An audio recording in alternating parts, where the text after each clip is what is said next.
everyone, and welcome to episode 2 of our historical superhero game, Halley's Children, Ticonderoga. And wow, that first episode was an emotional ride. We are Streaming Rainbow, and we're just a bunch of people who love to tell stories, really. And hey, I'll make a deal with you. If you get through this one and you still like it, come jump in our Discord and say hi. I promise we'll say it back. When last we left our heroes, and by our heroes, I mean Yelena, the nature witch with a poison touch, played by Courtney, Anoush, the deathless genius, played by Cameron, Half-Thor, the psychic with ideas as big as his powers, played by David, and Ida, the shapeshifter who's been through a journey of self-discovery, played by Lara. When last we left them, they were having a rough day.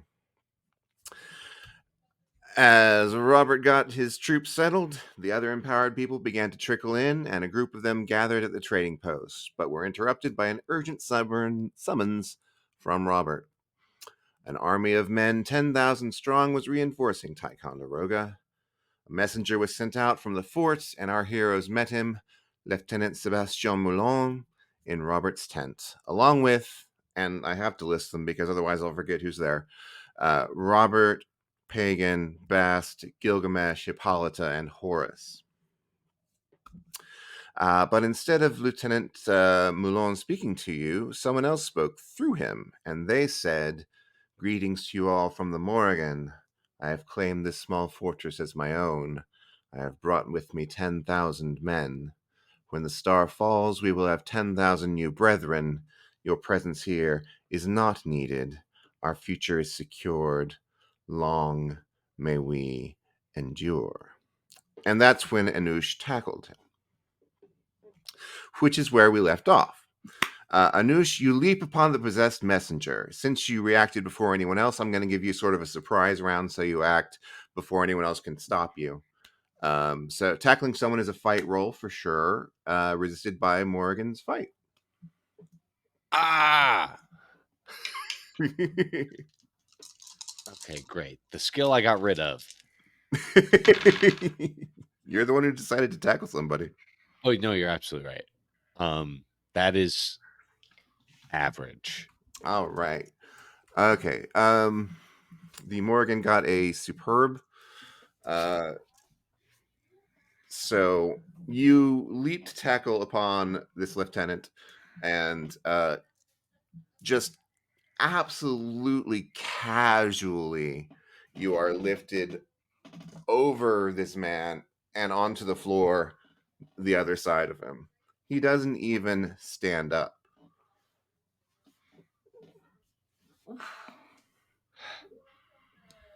A noose just like lays on the floor. That's some good dance moves. I love it. I rolled. I really got to remember this ladder at some point. Superb +1 is fantastic. I believe that's true. I don't have one from me either. Either way, it's Superb +1 to speak into this messenger's mind. All right. Oh my god. Sorry.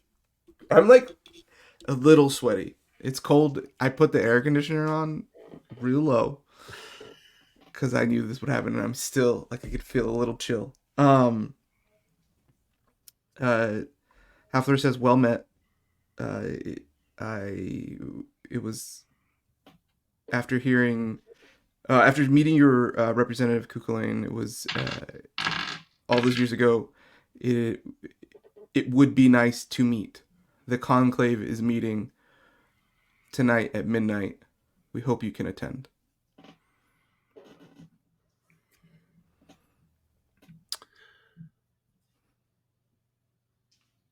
You rolled one over superb, right? Yes. Oh my god. All right.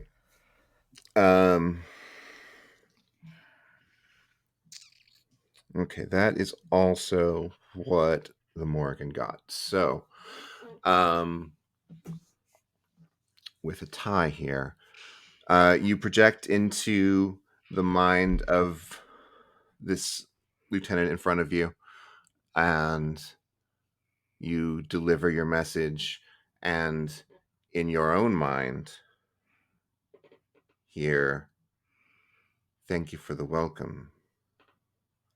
May I come in?"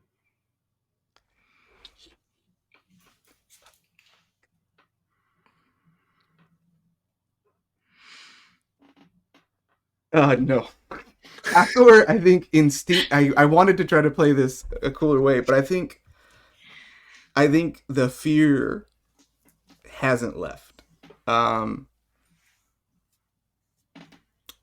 think Hathor feels like if he lets her in, it's not going to be able to get her out. And so I think maybe there's hesitation in a response, but if there's a visual representation of one's mind, it goes into lockdown mode. It's panic switch. The steel comes down over the windows, doors bolt, and from a tiny slide, "No thank you."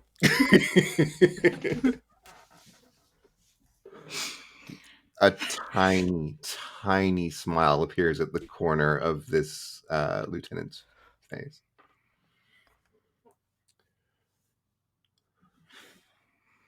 Yelena's going to walk over and start picking up Anoush from his crumpled heap on the ground. Wide berth, as far in the peripheral as she can. Oh, no. I think out loud as well, Hathor says, "We have received your message, and your master has received ours. You have your leave." He stands up, dusts off his coat. "Thank you. You have been, for the most part, polite. Thank you so much. I'll be going back." Do apologize for that bit. He doesn't get out much. He's right. I don't get out much. And he is escorted out of the tent. The Morrigan. The Morrigan?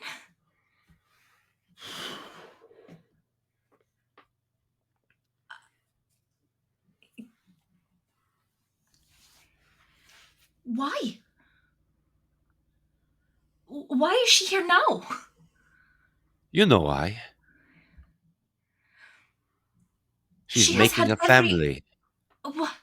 She has had Well, every that's- opportunity. Yeah, that's the what. That's what she's here to do. The why does elude us and would help in a way to either potentially stop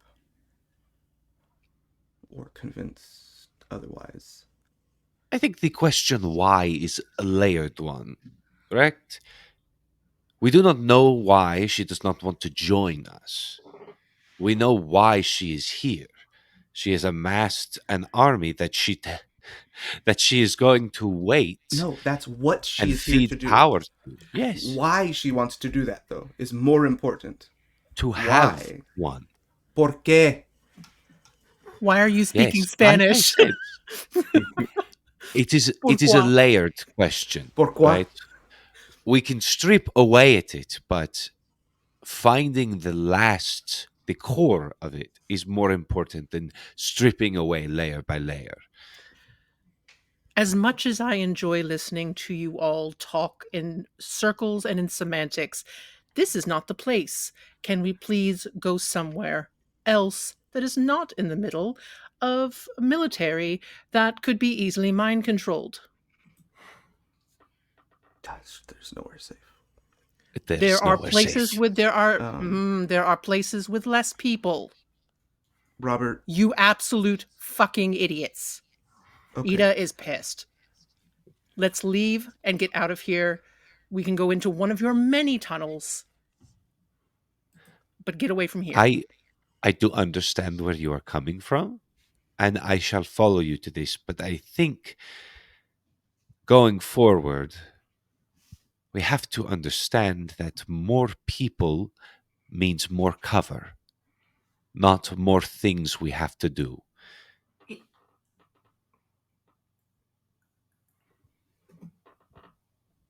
Ida, We cannot save them, we have to use them. Ida If walks we are back. in the tunnels, Ida, we are sitting ducks, especially if she can send any of the soldiers into any of the tunnels. Ida looks at Gilgamesh and Hippolyta. So Horace didn't come. Horace was with the dogs. Horace did eventually come. He just Okay. didn't. So totally fine. Okay, so they look at those three, especially Gilgamesh, and says, "We need information," and walks out and goes towards the trading post, goes towards anywhere that they know of where our tunnels that we know about that we controlled, we can go into. But they walk out because they know that these two that are their brothers can go on and on and on, and they aren't going to be a part of that. I agree. I think that whatever it is, you need to go real deep back and try to remember it about Morrigan, because this is about as bad of a situation as it could be. But also, and now he looks at Robert, and he's like, your plan has to change. How many men do you have? Can we follow Ida? Information is part of the information. Yes, we yes. need all the information before you can go follow her. I will also go follow Ida. I will come with you. We will speak on the way.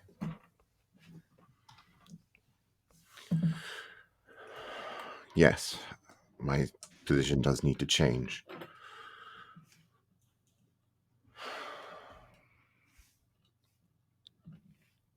And I think from there, he just wants to get as much information as he can, right? Which is like, how many troops? Where's the nearest garrison? Who's the, right? Like, what's the commander over there? What's that situation? And just tries to get, I think I know most of that information, which is like 10,000. There was only 400, and there's like some fucking no name that was in charge. So this is essentially some sort of, okay. I think Ida would want to know in precise detail what he saw. Like what was his vision? We know that. I saw what he saw. Okay. Hathor shared it with everybody. Okay. Hathor took it from Robert and shared it with everybody at that initial conclave. Okay. So everybody knows what Robert saw. Which was, there was a battle. It supposedly looked like cannon fire, or a big explosion, not cannon fire, a big explosion. And that was what masked the starfall, and that the fort would be essentially empty or something like that. Yeah. Ida would still ask as a reminder, because it's been hundreds of years. Yeah. So like as a okay, how is it different? Like where are the changes? So anything that's what they'd want to know from Robert. As the only other questions Hathor has that specifically I don't have answers to, or I couldn't find in my week of research, is how many cannons Robert has, and how many how much gunpowder reserves specifically. Gotcha. And then we can solve that by the time we get to the meeting or whatever, because then once he got all the information of what their tools they have available to them from the fort, we'll say we'll keep in touch, and then try to follow after. I think he has. Oh no, that's a different character I made. He does not have tracking. Can I do a notice to try to track them? To figure out which exact close tunnel they went into? Wait, who? Following Ida and Yelena after I get the information. Okay, perfect. Just yeah, then I don't know, however long it takes, 15 minutes or whatever. All right. Are you heading back? Are you all heading back towards the trading post first to get to Yelena would not. Oh, I don't think we need to go that far. Okay. I think they we said have as soon something- as they get into the tunnel, right? You were going to get in as soon as you pop in. I thought Wherever that's what Laura said. wherever there is a tunnel that has been figured out, like whatever, because there were a couple, whatever. The closest. I mean, this is literally like North Vietnam. There are tunnels all over the place around here Yeah. because of what Halfthor built from hunting spots and different places to go to the hill, and then whatever else, and then they all go to one spot, which is the rotunda, and then the which is largely under the hill, and then the residence and Halfthor's private study. That he opens and closes with his mind, like one of those bookshelves in an old horror movie. Right, right. I think as we start like filtering out and figuring out a place where we need to go, Anush would speak up. If we need information, I think we need to get back to my study. I have tomes on lore for everyone we have identified, and at least a very comprehensive documentation of the events leading up to the Starfall. I also might have some useful items we could restock on and craft into something useful. If we might find a weakness for this Morrigan.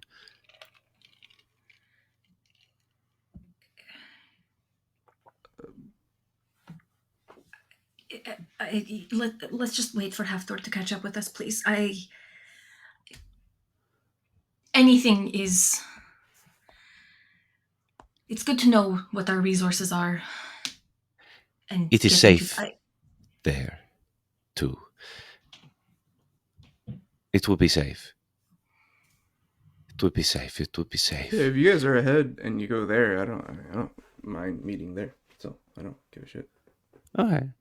I think we would like hold up and wait for you so we can. Perfect. Yeah. Then you Go just as a wait team. at the entrance Okay. or whatever. Yeah. Yeah. I pick out one of the closest tunnels to where we are, and we start to trek towards my laboratory. Okay.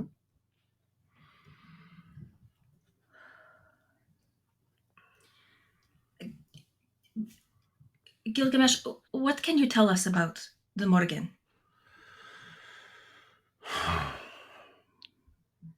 Her star fell. It was the last to fall before we lost the trace.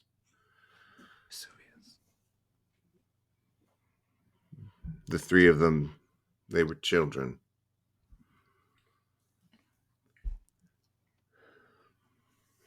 Interesting. The 3 of them? Yes, Morrigan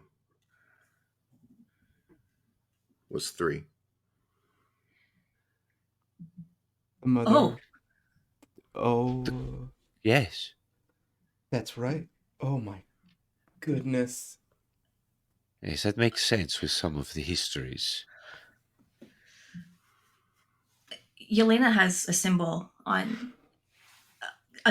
of the triple goddess on her at all times.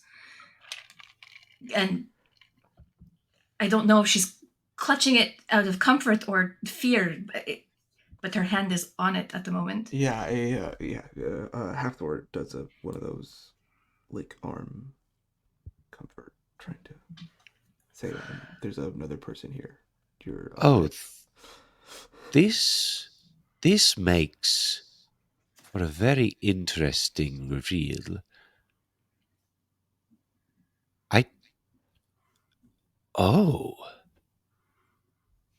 She is expanding herself.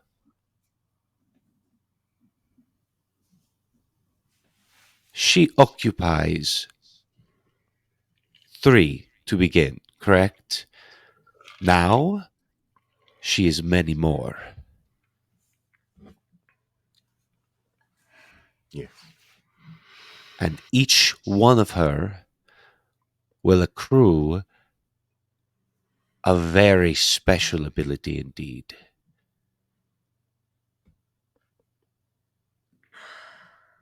Almost like a hive of bees, equipped with the most advanced weaponry known to man.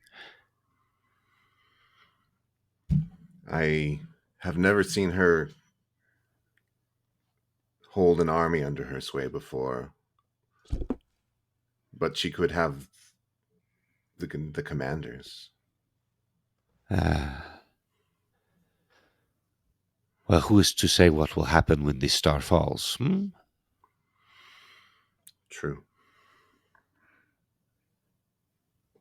Very interesting indeed. What previous to Vesuvius did you understand the scope of her powers to be? She spreads herself throughout people to control them if she wants to. Does that bond weaken the overall strain, or is it? It was a strain on her when she was young. I imagine that at the numbers that she is trying to do now, it's even more straining. Hathor, what are you thinking? I'm thinking many things. I think we. Fuck. Do you think that maybe at her strongest, at her most many, she may be in fact at her weakest? At the core. Especially if we have somebody who can like trace her back. Yes, like a fruit seed. The flesh is a lot to get through. There are many bodies in the way of us, and there's a fort that is the hard shell. But I think if I can get there, there's a possibility I could turn it off. Hathor, if we get one of them, can you see all of them? I think so. But that outside of Robert, and maybe more than Robert, not even Gilgamesh's mental fortitude felt as I felt like I didn't take her best punch, and it was about all I could handle. Well, maybe with some help, that is things what I'm might be thinking. different. Okay. I think we have to get everybody together. We need what is it? What is it that you have? What's this? Resources or something? What? Oh, it's just another mile this way. This peninsula isn't that big.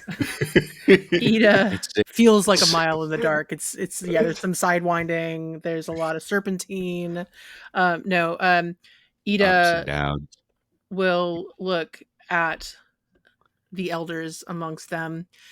Has the Morrigan made a habit of feuding amongst our ranks?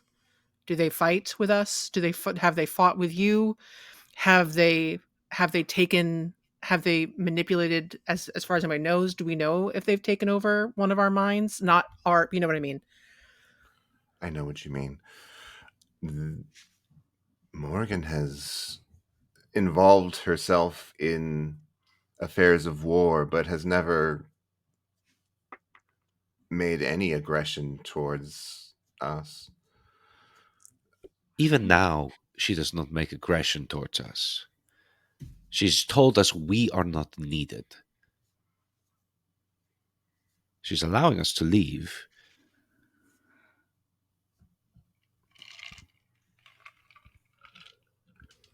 The question is, if we don't leave, was that a request? Was that a friendly request, or was that a subtle hint? I don't know. What do you do with things that are not needed? when Ida says, "Have any of us had our minds taken over?" Hathor immediately goes to peek into all of the non-Hastings crew's brains. Okay. And I rolled. I don't like that smile, Sarah. I don't like it. So while that was you guys were talking, I rolled because I thought there was 5, right? It's Gilgamesh, Hippolyta. Oh no, Robert is back at the tent. So it's No, Robert Gilgamesh. came with. Oh, he did come with. Okay. Yeah. I miss one person's mind. Okay. I got one catastrophic that took me down from superb to, or well, 4 negatives that took me from superb to average, which is we said it has to be good or above. Okay. If I remember right. Yeah. Okay. So you get into most people's minds, most of their minds. Yeah. Do I see a scary green and black witch or a raven anywhere? You do not sense any of these people have passenger in their minds. Okay. He doesn't say anything. He's just. Havdor hasn't said anything for half a mile. Once he said, "Where's this stuff?" to Anush. Yelena has like a death grip on his arm. Like he's gonna be bleeding from her nails. He opens the channel. I think it's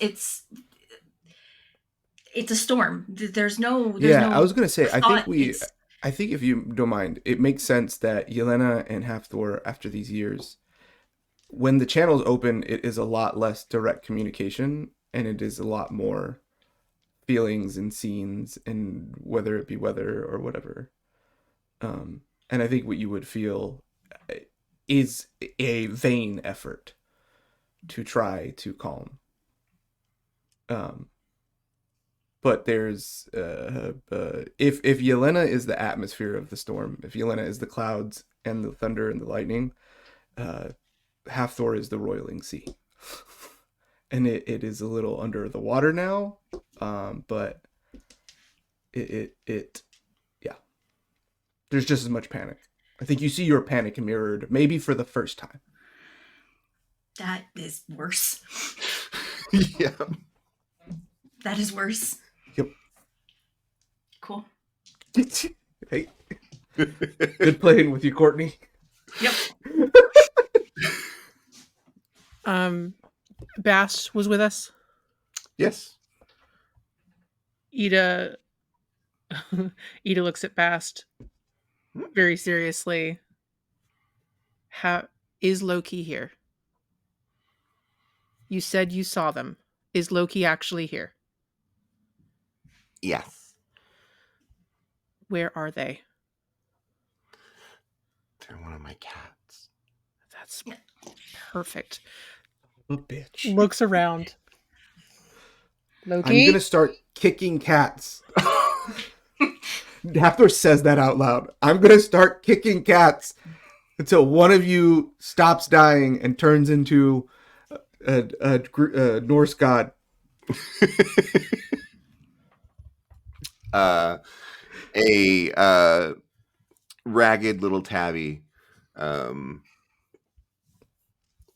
perks up, and in a moment, between one moment and the next, you see a very average looking person, very sort of you'd never look at him twice in the crowds sort of guy, and he says, "Hi."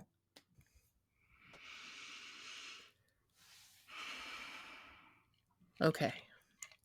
I'm honestly just glad that you're not out there somewhere where we have to find you. Was anyone else coming that we knew of?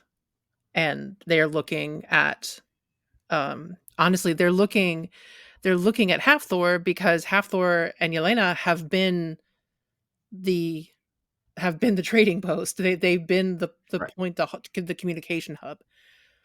Otto and Edmund, anybody else? You are so uh, Otto and Edmund are expected. It is strange that they aren't here already, but not necessarily drastic. They might have just been held up. But they are expected, and they were going to bring some people with them. I got an epic Do to look we- in Loki's mind. Ooh, Loki's mind is all twisty and turny and wibbly and wobbly, but it doesn't have anyone clinging to it. Yeah. Just a little bit of Otto and queasiness. Edmund were meant to be here. Can I roll something like? Actually, I have a question. Mhm. What? Because we saw the ships. Were they already docked? Like, did we see where they were coming from? Like, which direction? Yeah, they were coming from the north. Okay, and would I know if that's the direction that Otto and Edmund would be coming from? No, Otto and Eamon would probably be coming overland from Okay. New York. From the Hudson? Okay. Yeah, Otto and Edmund were going to be bringing people with them. They are maybe a little late, but nothing too concerning. Well, and that's the problem. And then at this time, Halfthor relays the story of what he heard in Robert's mind, so that everybody it's fresh in everybody's mind that it was supposed to be an empty fort. There wasn't supposed to be any fight. That's why, well, because that's the other reason, right? Right now, there are families at this fort, and there are families at the other one because it didn't look like there was going to be crazy battle at the other encampment, at Robert's encampment. So yeah, and Halfdor relays all that. That's something they got to work on pretty quickly as well, is getting these civilians to safety. The few families that are around. Robert, you seemed they were closer to you than Fillmore. Are they here? I think Fillmore was coming with Otto and Okay. Eamon. Okay.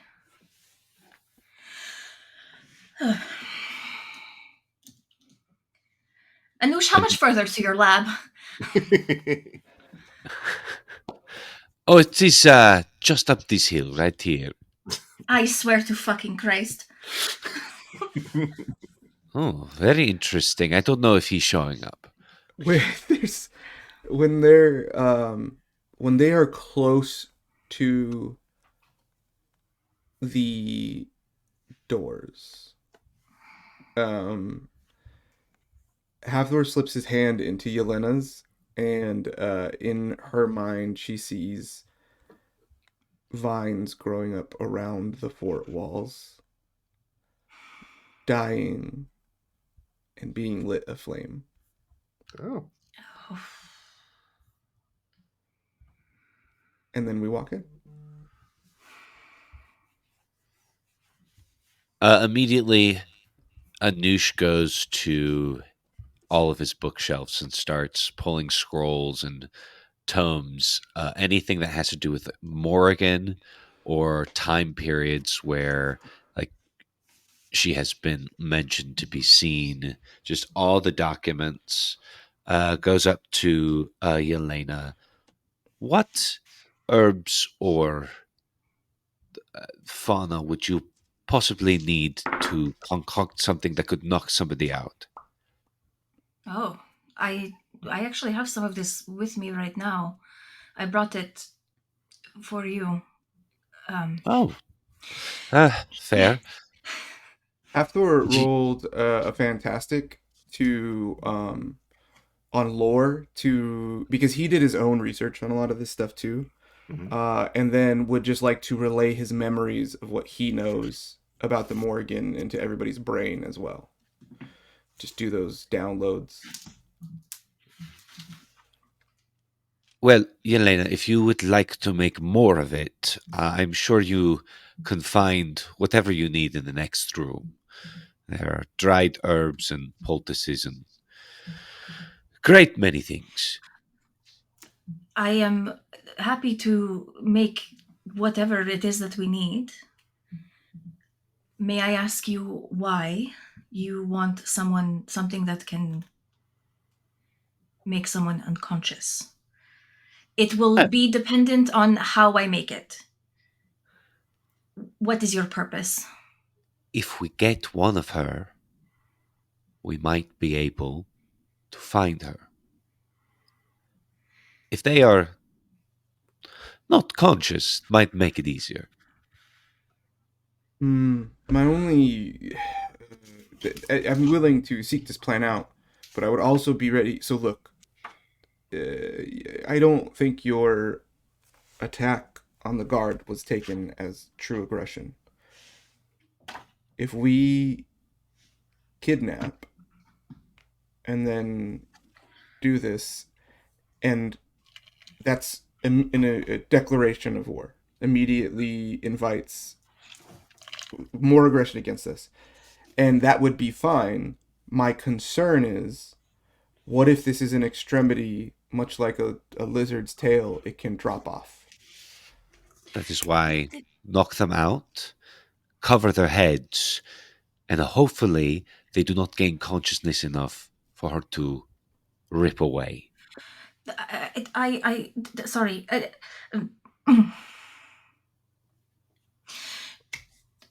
The Morrigan from the Maiden, Mother, Crone, they are 3 of 1, but 1 of 3. But if she can, like Hafthor, jump into people's minds, she can jump out at the moment that. That is why we do it when they're sleeping. That's what we're saying. The person's body will be asleep. The hive may not necessarily. The hive. I have a strong suspicion she does not gather in one. Ever. Absolutely, that would be okay. I need to sit. Yelena's just going to start going into the other room and putting her hands to busy work.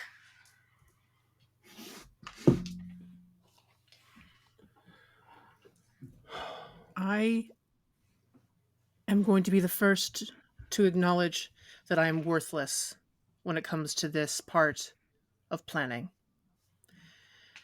Would I be better used as searching the area for our friends? I can do a circle. I could go up and see what I can see, and see if I can make great distance. If they are late, it is very possible for it to be normal. I would rather know it was normal lateness than not. Yelena pops back out. Um, they sometimes help bring supplies for us, so we do roughly know what their route would be. Roughly. She looks at Hafthor. Huret could probably assist. You would be welcome eyes in the sky. But if we send Huret upriver, not the direction that they came, but if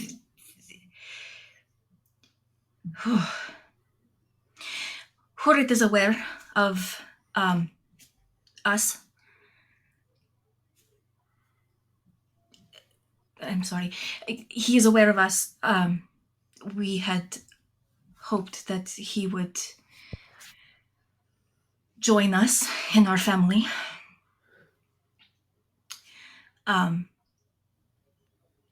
You could very well make a plan to meet him somewhere along the river for maybe quicker access back to the trading post, and then from there through the tunnels. I don't want you to be out there by yourself. I appreciate that.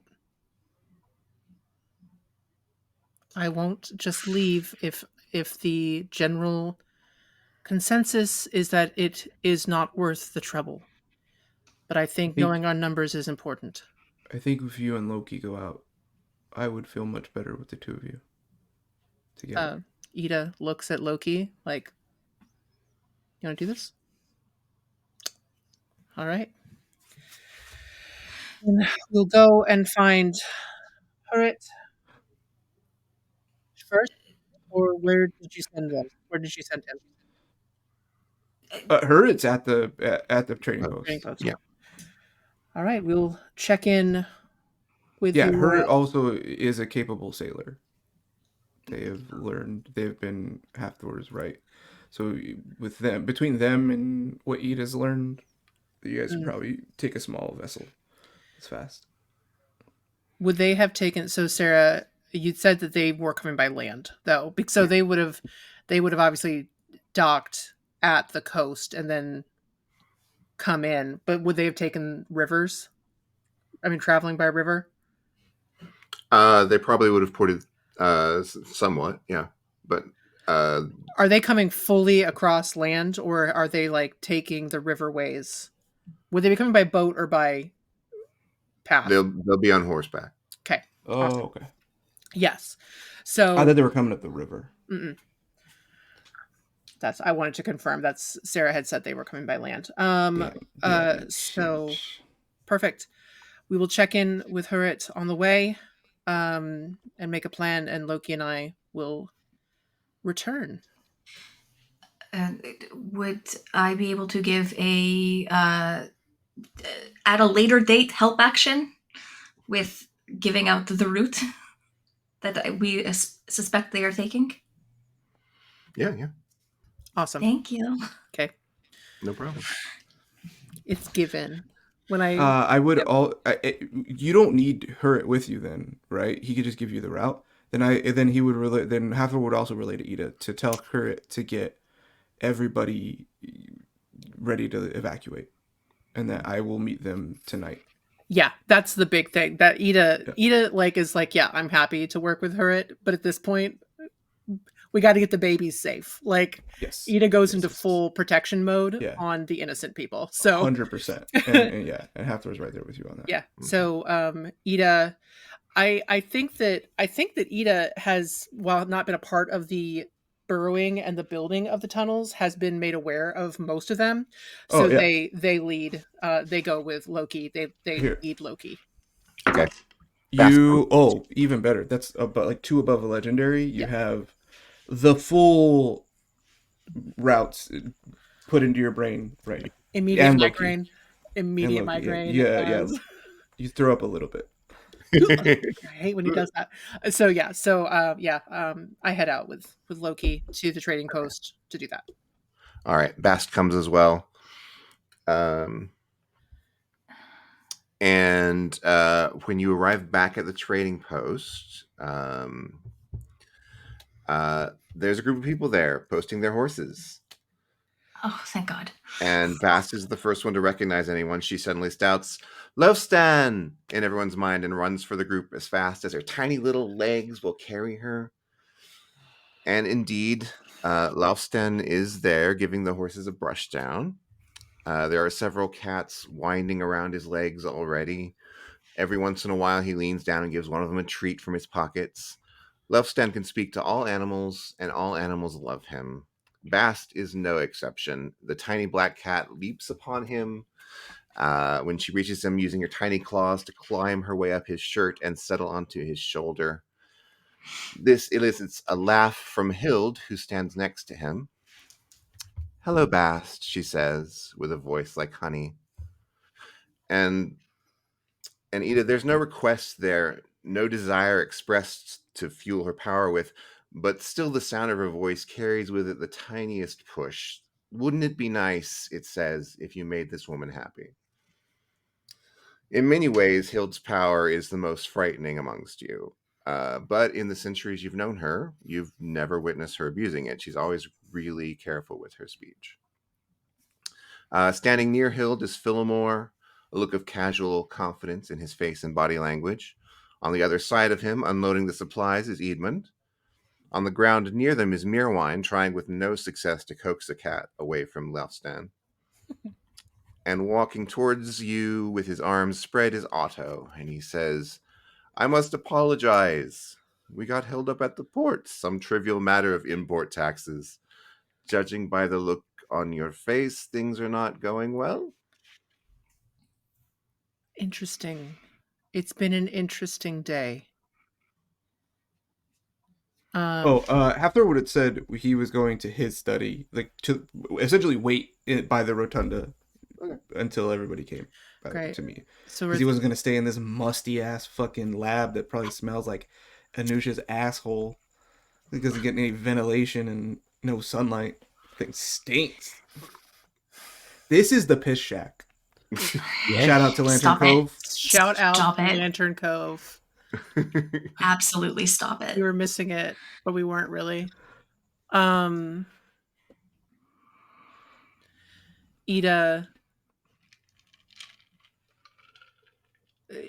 immediately relaxes, and then kind of like it's a microsecond of a relaxation before they get back in the game.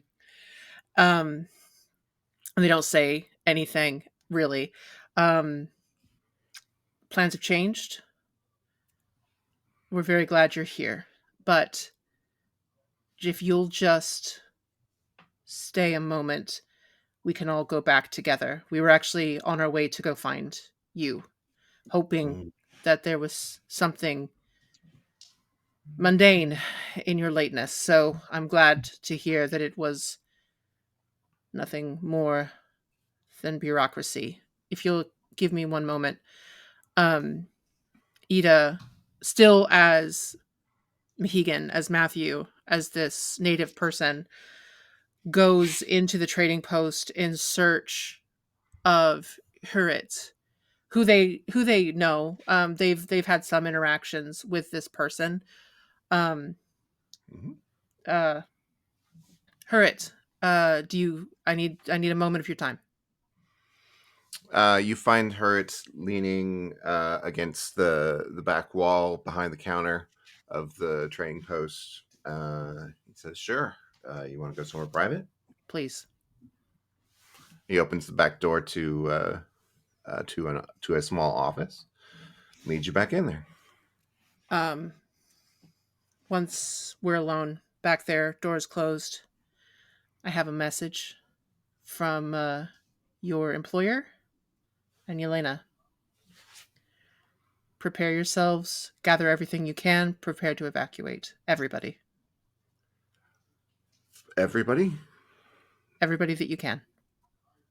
To where? Are we going on upriver, or do we need horses? Mules? Are we taking our stock as well, or are we just going without?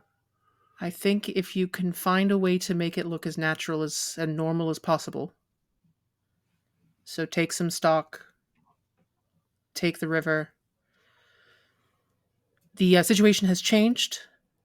Would you have told about Ida? Would you have only shared your own? If that was up to if Ida was over, he for sure would have told about Yelena and him. Yeah. And said there are others. That would have been totally up to Ida.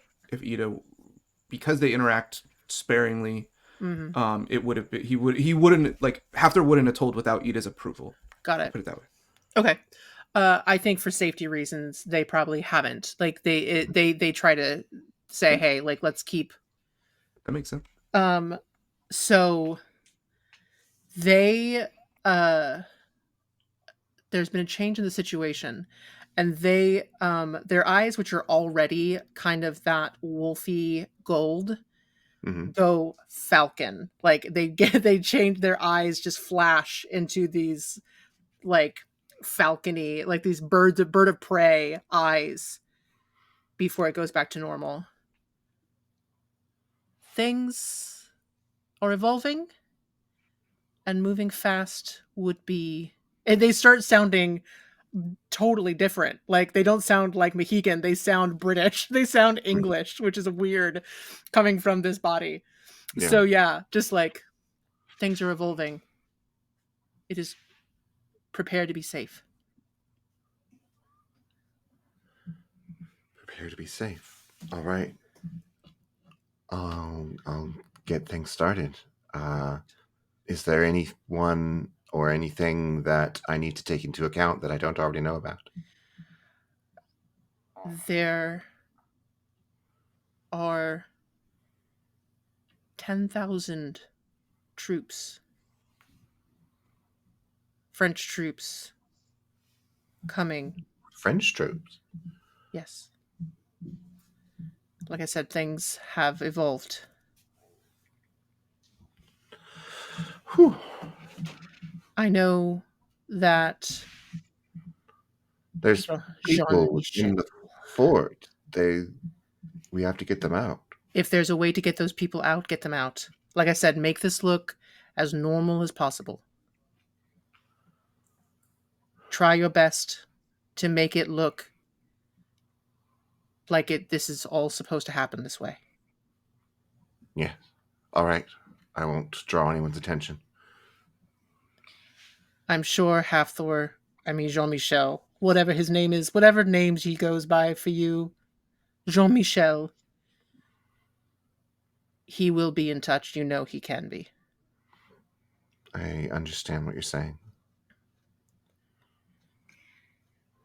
You are a very impressive person. I know what Jean-Michel has told me and what Yelena has said to me, but I've also seen it myself. So I know that you can be trusted to take care. Right. You had some visitors show up. I'm immediately stealing them away. You don't have to worry about them. Convenient. All right. Then Yes. I'll get onto this right away. Okay. Good luck. Be safe. And you. And they head back out and lead everybody in like a more like they lead them in a more circuitous way. I'm happy to roll some like I have good stealth, so if I'm happy to roll some stealth to see if I can find a way to make it look so we're not just like a bunch of like people going down into a hole. Like how weird is that? So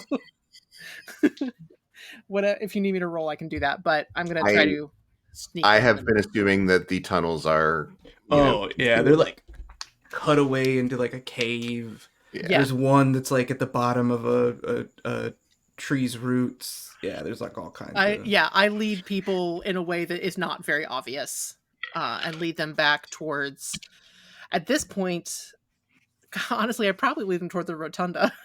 and that's where Hathor is, and he's currently wood carving.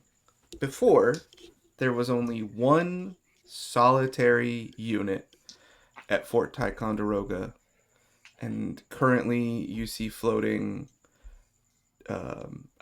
25 times that many being carved and placed in the fort to represent 10,000 troops. His little war map, his little war games. He's the full... Yeah, what you see is not a round table, but a large war table, not dissimilar to like what you see in like Game of Thrones in the at Dragonstone. Mm-hmm. It's the entire area. I don't know, 1,000 scale or whatever, right? With a full, because he has a mental picture that he's stolen from people's brains of the entire Fort Ticonderoga built all the way with our outpost, and even underneath the table are the tunnels with areas that pop out. Ida would have asked Bast very kindly to go back to Yelena and lead them to the rotunda because they were still in Anusha's study. Mhm. And Ida would leave the rest to Halfthor. And once they got there, would absolutely give the weird like single eyebrow raise signal to Halfthor to be like, open, need to Open come on, hailing frequencies. need to talk, need to chat, friend. I'm busy. I've see how much better I've gotten at wood carving. It's you're so talented. I need you to make sure that our friends haven't been compromised. Immediately. Yeah.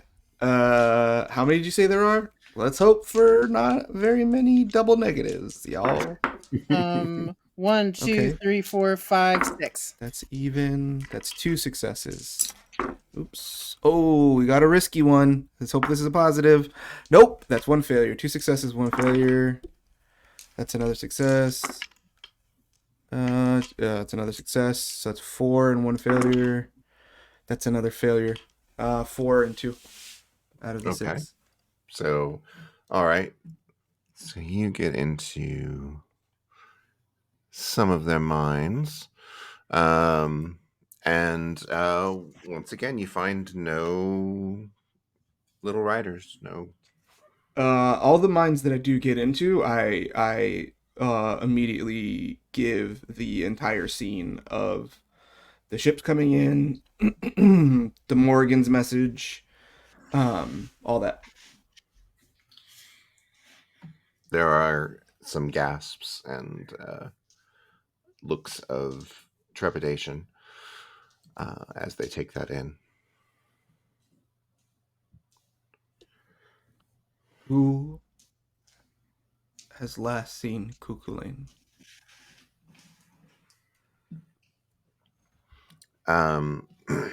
Hild speaks up and says he was at the Rose just, I think, 20 years ago. Whenever Hild speaks, Halfthor deafens himself using telekinesis and reads her lips. All right. I can roll for that She's if you so want every time. paranoid. It's gonna be fine. She's lovely. Tip your servers. Uh, 20 years. Okay. Do you remember? He just says, "Actually, do you mind?" She takes a moment to respond, but then just go ahead.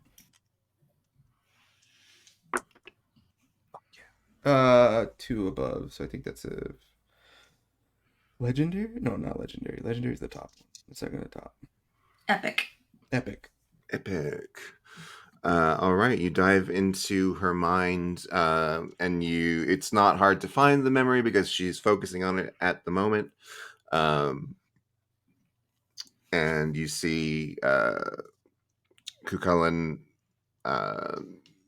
just having a fucking blast and like partying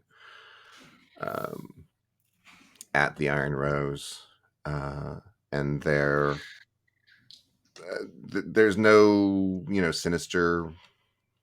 Yeah, I don't see any. Like, he's not talking to anybody conspiratorially. He doesn't look like he's hiding anything. He just looks like he's just partying down. Yeah, he looks like he's having the time of his life. I'm gonna roll. That's not good. I think Hild feels a overspill of Halfthor's rage, and probably it doesn't necessarily hurt, but their mood is probably affected. I think that makes that kind of like almost like because Hilda's never seen Halfthor in battle. Right. And I think it would be like seeing someone that you know is capable of physical violence, like maybe as a cop or something, but you've never seen them in uniform, and then you see them do something violent. It's like kind of that vibe Hild probably gets from Haftor, as he can't Right. control his emotions, seeing Glenn. She pulls back a little, and Out loud, he says, "I apologize." you're forgiven. Ida is basically is more wolf-like than ever at this moment and is just pacing the perimeter of the room and just just waiting for everything and kind of listening to conversations but definitely processing some things and not fully.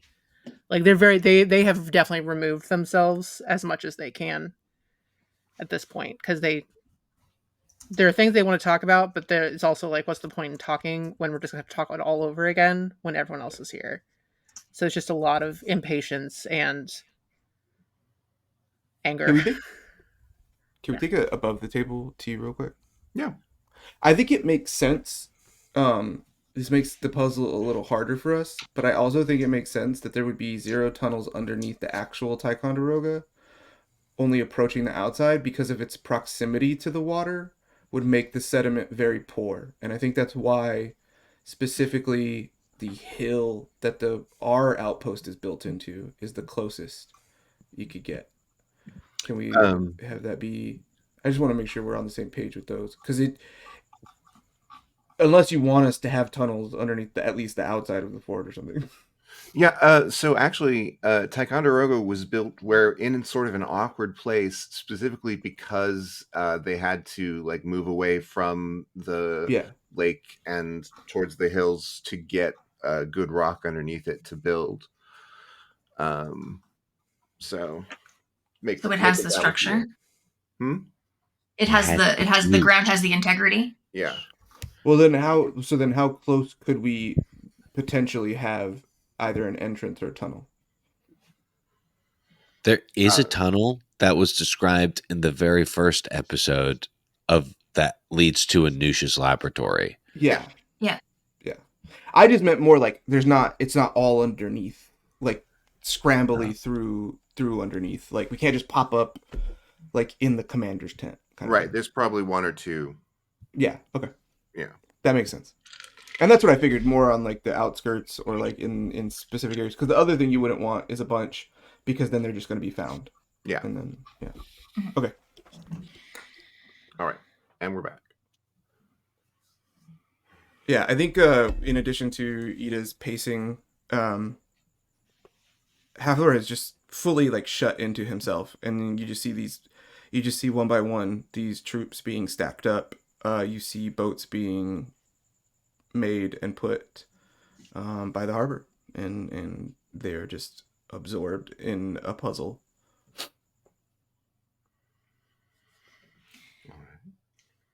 I would love to do a few things while I'm in Anusha's laboratory.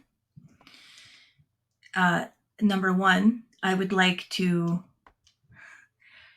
start implementing what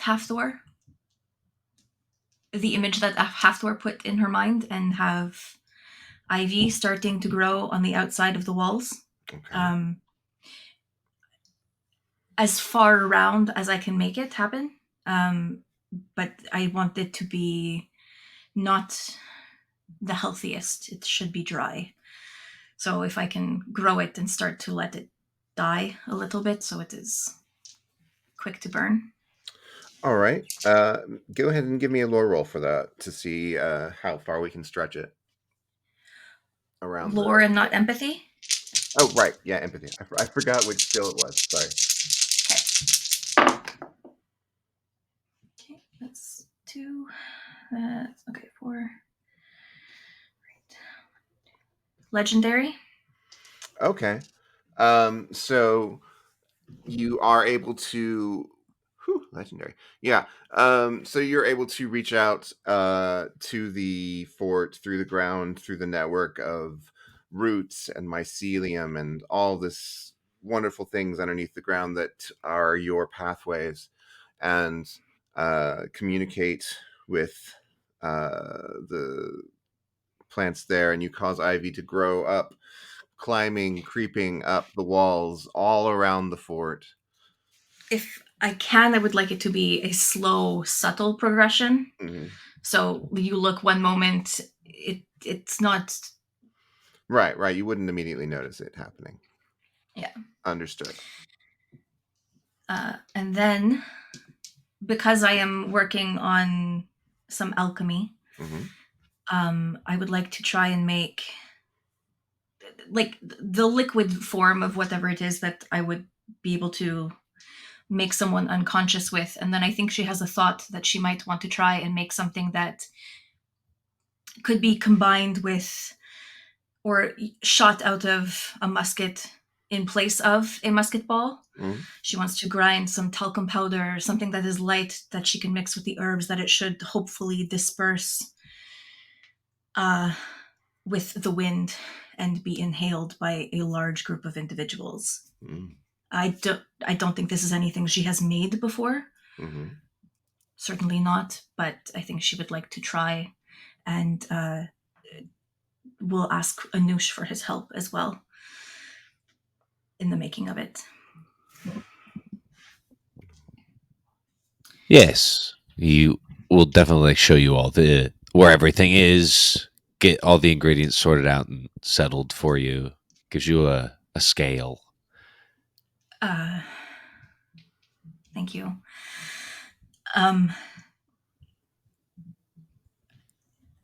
This could go poorly in the making of it. I'm assuming Pagan would have stayed behind. Pagan, if you wouldn't mind, and she'll grow a vine with like just some like little daisies or whatever on it, or like forget-me-nots, and kindly stand at the end of this path, and then should the flowers stop blooming every few moments, cover your mouth and then come in and retrieve us, because we have likely passed out.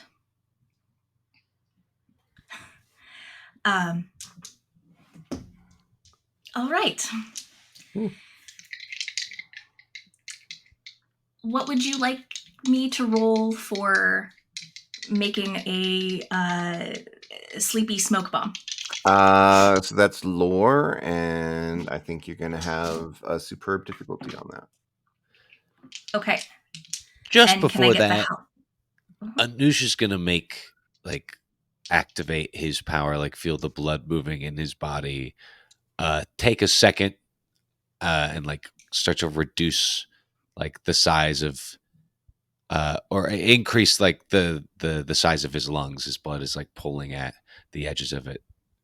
And so whatever I have to roll, if it explodes, I'll get a +1. Okay. Noted. Okay.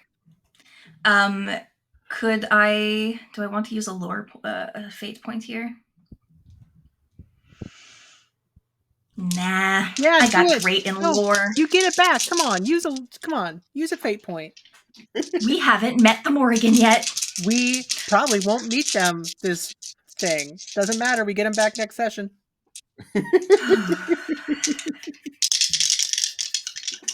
Can I invoke a fate point after I've made my roll, or does it have to be beforehand? Yes, you may. You may do that. Okay, I'm gonna see if I fuck up first. It's the superb, you said? Yep. Okay. Follow the Cameron rules. Use all your fate points immediately. Fuck buckets. Yeah, I have to. Would you let me tap Witch of the Forest? Absolutely. That's very, very Great. So that gets me to a superb. excellent. It does not explode. It does not poof into the air and knock you both out. Okay. I'm assuming I only get like one. Yeah, you get one charge from that. Okay.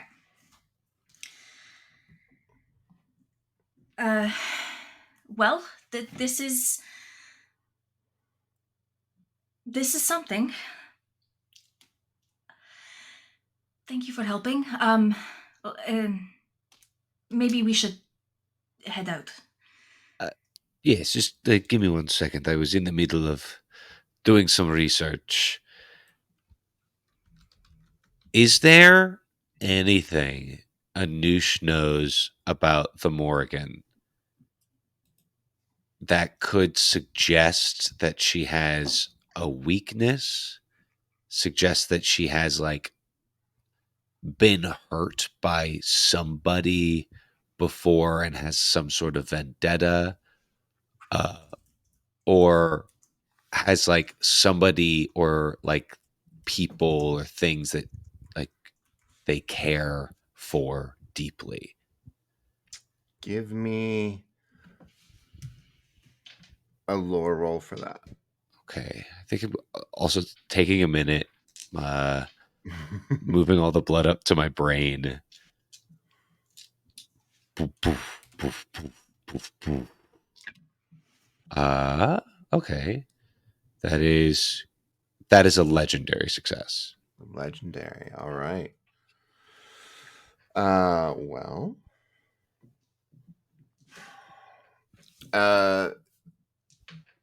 So, legendarily, of course, she's a goddess of war. She's known for looking at the myths.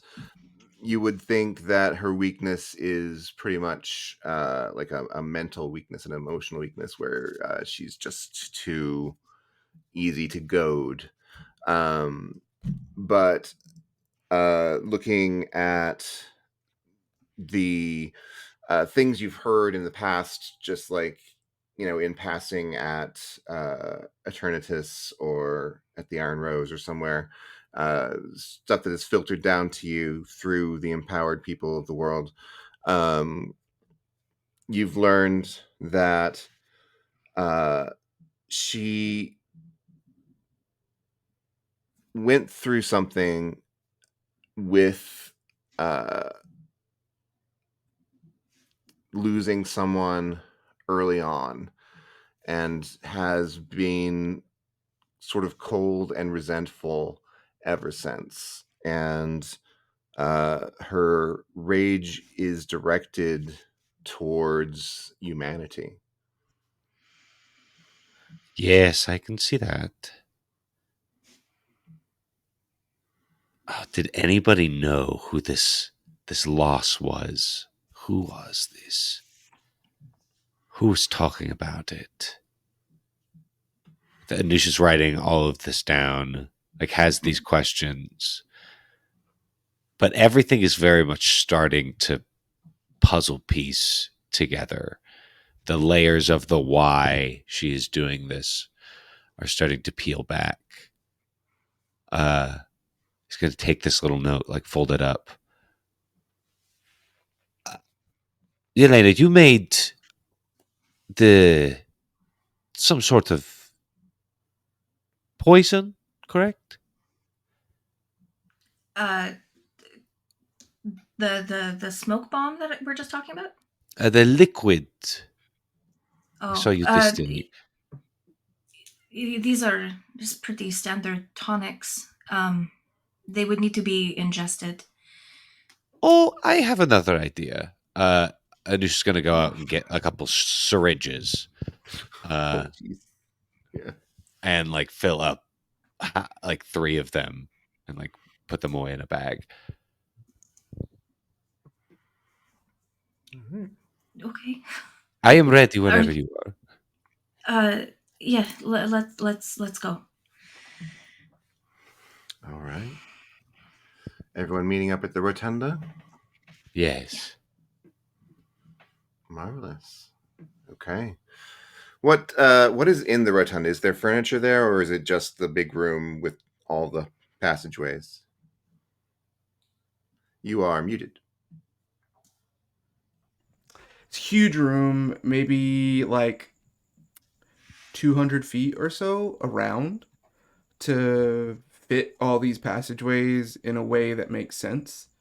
Maybe like 20-ish foot ceilings with these like very gothic looking wrought iron but they weren't wrought iron. They were formed by Hafthor's brain. Chandelier to provide light, as well as sconces on the wall in between tunnels. And then in between the tunnels, there are just wood benches. It is like a place, although it's not depressed down, it's almost like one of those old-timey, like, where like a doctor would just like rifle through some poor medical student in front of like an audience. An right? operating theater. Surgical auditorium. A surgical auditorium. That's the term. It kind of looks like that, except it's all the way around. So it's like that idea that that there are people who stand in the middle, and then when it's not your turn, you sit on the bench, kind of thing. Okay. And then the war table is raised, and there's enough room for plenty of people to be around it. All right, everyone is gathering.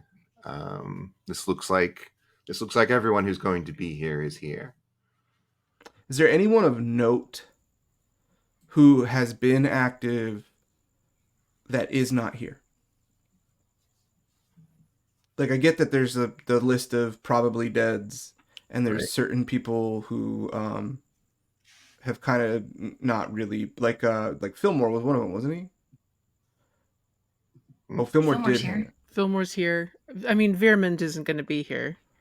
That's who. Oh, sorry. I was Yeah. thinking Weirmond. Good old Veerman. Yeah, I knew there was like one person who was like, I We don't love want to part of him. any of this. Okay. Who was the archer guy again? Is that Fillmore. Fillmore? Fillmore And was Fillmore is the one that I read into his brain, and it said that he's just looking for a reason to turn on us, right? That's what no, Loki told you. you talked to Loki, and Loki Loki told said you that he would betray you for Have I seen into reasonable Fill- amounts of money or something. Have I have I seen into Fillmore's brain? So you're looking into Fillmore's brain? Yeah, have I specifically looked into his yet? Because I know I missed some people. Yeah. You did miss. Fillmore was one of the ones you missed. You son of a bitch. I'm gonna go back for a second. It's fantastic. Or yeah, fantastic. Okay. Okay. Yeah, you don't notice any passengers or anything like that. Okay. Have Arjuna. I don't think we've had any. They are alive, They are alive. but I don't think in our actual game time we've never had a specific interaction with this person. Correct. But have we interacted with them at conclaves on Yes. Eternatus? So does it make sense for them not to be around? Like, have they just kind of been like, we're doing our own thing, we're happy to be? Yeah. They're not a team, like a team activity person. They just kind of want to Yeah, do their own pretty thing. much. Got it. Okay, so it wouldn't be weird that they're not here. It's not. Also, not super surprising that Cuchulainn is not amongst our ranks necessarily. Could be elsewhere. We don't know yet. Yeah. I forgot to add. The only thing that Hafthor says while he's in Fillmore's brain, right before he leaves, is "bitch," and then.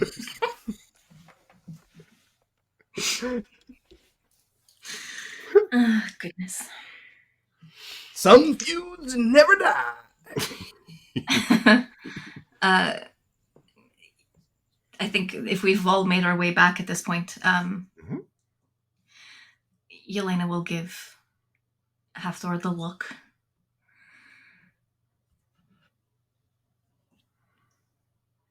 And then show the image of the ivy growing, and then what she imagines what it is that they just created can do. Yeah, and he tries to show specifically, right, because there's an upper fort and there's a lower fort, and there's like the lower fort is mainly where the civilians are. He would have showed you the upper fort to begin with, but I think in the second time he like gives that feeling of that's a great start, and then reiterates that the doors, the focus of it should be around the doors when it does come up. and then shows it specifically like he pictures in his mind it growing in moonlight.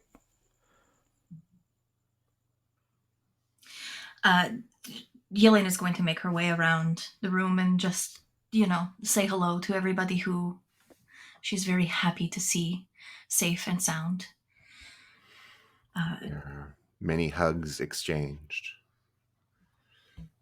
Ida sidles up to Pagan and gives him a really intense look, which is a joke now between them. Whenever Hafthor and Yelena give each other the "I'm gonna have a couple conversation in my head," but an out loud is like, "This is really intense. What are you gonna do? Let's have a deep conversation." Oh my god. I feel like it's probably something subtle, like she tucks her hair behind her left ear or something, but fine. Maybe when she's panicked, it's like big eyes, like, fucking, what's happening? Talk to me now. Yeah. I think she like tightens her bodice. Needs some. That's how to get Hafthor's attention. Oh dear. No matter what's going on. Adjust the tits. Let's go. All right. I'm so glad that you've all made it. We were all worried.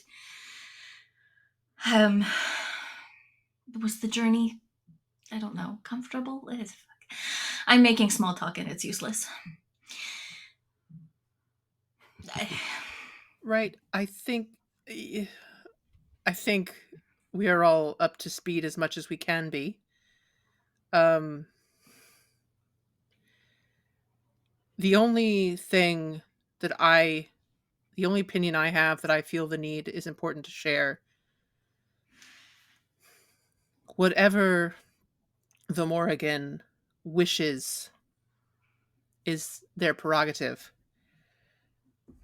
But empowering 10,000 people is not something I will ever approve of.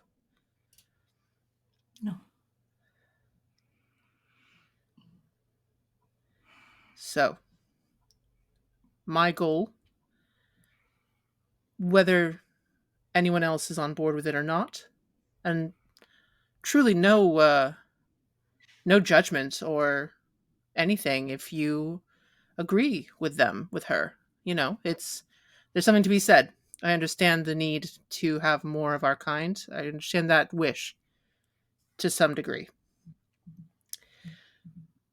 But my goal is to keep as many people away from Starfall as possible.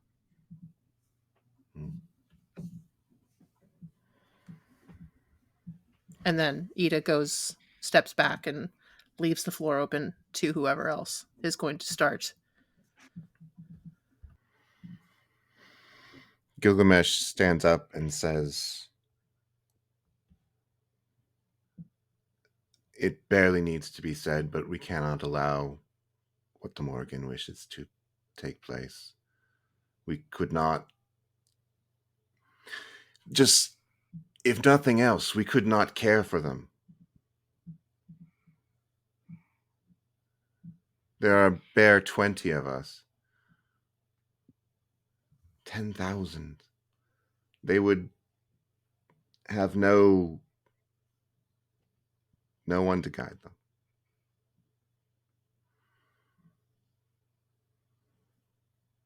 I will not fail another generation."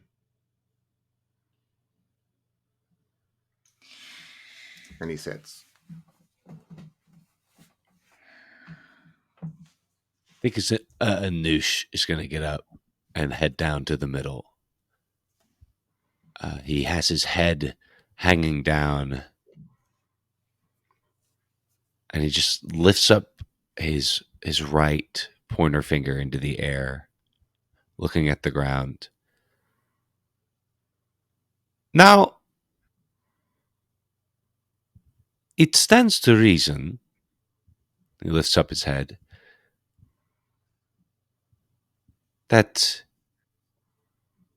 the Morrigan is here with us at this moment. And instead of hearing us all come down one by one saying, "Oh, it's a bad idea to change hundreds, thousands of people, tens of thousands of people into what we are now, it might behoove you to make your case.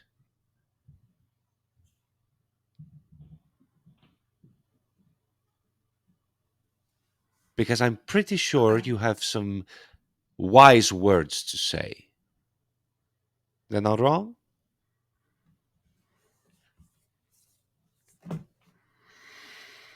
Can I roll an empathy for the room? Yeah. Hell yeah. Legendary. Okay.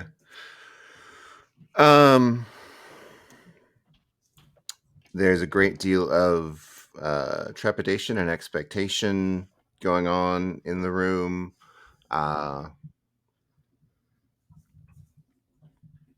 But you're not getting a strong reaction to this from anyone here.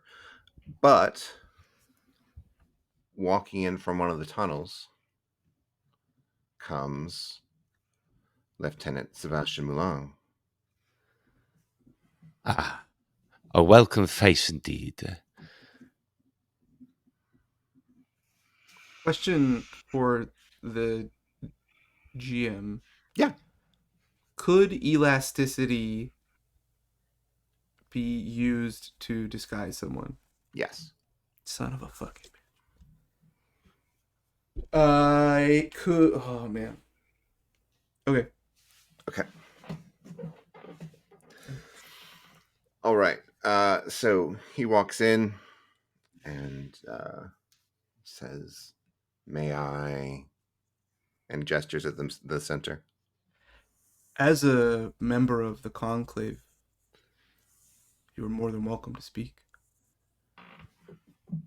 Sure, I think he was also just asking me to move. You can have the space. Thank you. He walks down to the center and says, "As was said, there are a bare 20 of us. But even such a small amount will be noticed.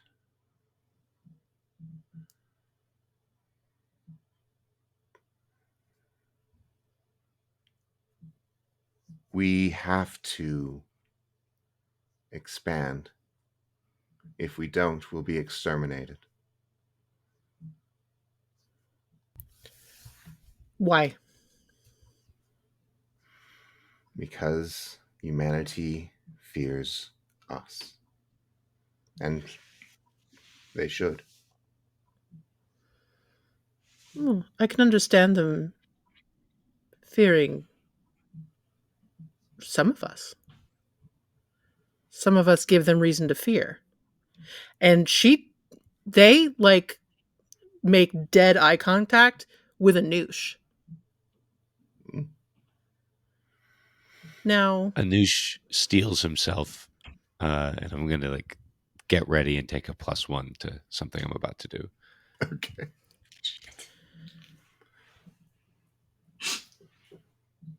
like I said, I have no judgment for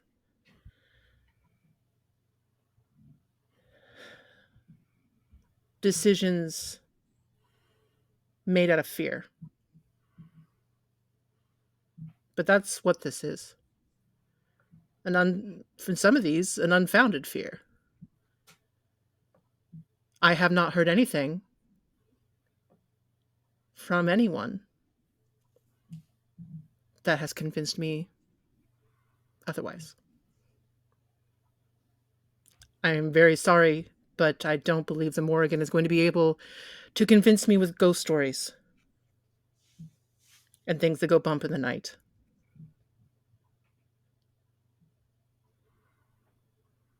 I'm sorry they are scared.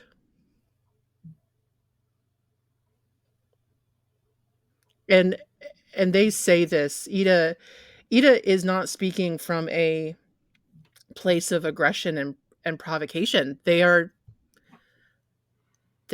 sorry. But there's like there's nothing in their tone. The only thing that was a little bit aggressive was what was directly pointed at their brother. Everything else has been very calm and very understanding, as understanding as they can be. And then they just sit back and is gonna watch the rest of the shit show happen. After is studying everybody talking intently. Mhm. Could I roll a notice to see Anush steal himself? Sure. Fucking luck. So I can. It's going to be hard. It's going to be really hard. I get it.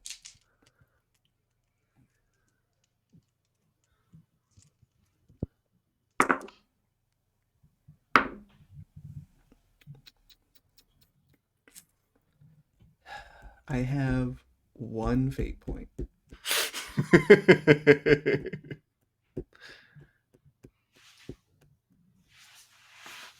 And I think I'm going to use it. Okay. Master Tactician. All right. We'll take that to a superb.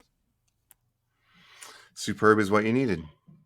You do see him sort of bracing himself. It just prepares a reaction to hold him back if he's going to attack him. Noted.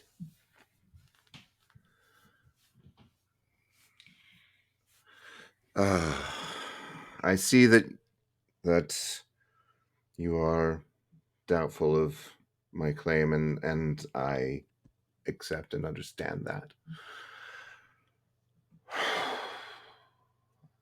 I would tell you the story of my brother Dagda. He was the best man, but he was big and he was different.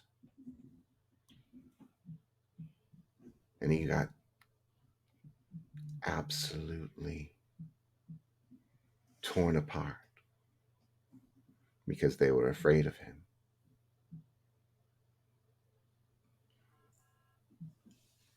That is what they do when they are afraid. If we do not do this, we will die as a people.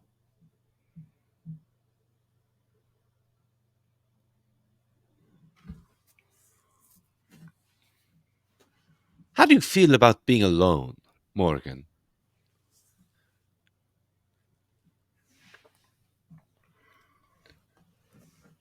His face changes, and looks sharper and more angular, and looks to you, says, "We're never alone." Oh, of course. That is why I asked you how you feel about it. We're never alone. Because you're running from it. You are always together, never alone. This is point I am trying to make. Me? I am always alone. Do you think increasing our numbers so we are scarier than the ever-changing throng of bad ideas that sits outside of these walls and infests this entire world, do you think more bodies that will rot and die is the solution? Bodies will rot and die in any case, but it does not have to be ours. And what we lose, we will gain back tenfold from those that survive stronger. Until what? Until they are all gone? Until they have assimilated to our side to become one of us until 1,000 years have passed and all the stars in the sky have gone dry, and the only people who populate us, this world, this ground, are those with extraordinary abilities. Do you not think then we would not make the same mistakes that these masses make? Do you not then think that out of fear we would strike down those different than us? Then The let us make those mistakes, but it shall be us who makes them. We are making them. No matter how much you want to separate us from them, we are made of the same thing. We are the same, and eventually time will turn us all to dust. We just have a little more of it.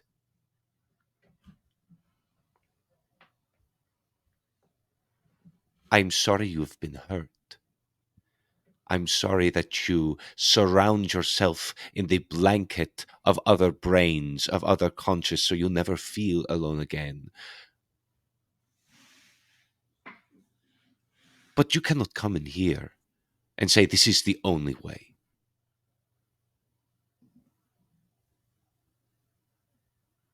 I would like to try and provoke the Morrigan. Okay. And I would like to preemptively use my high concept, I just know. Okay.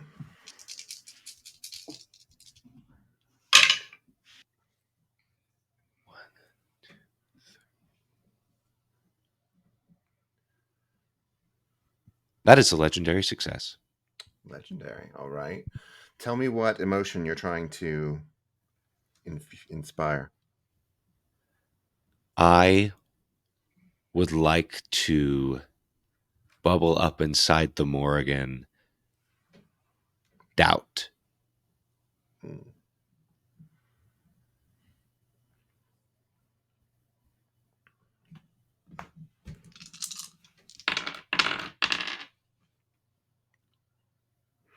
All right.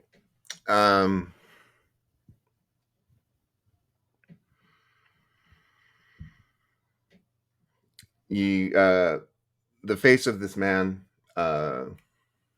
relaxes, and you no longer see the Morgan's face there, and he says, "I hear you. We hear you.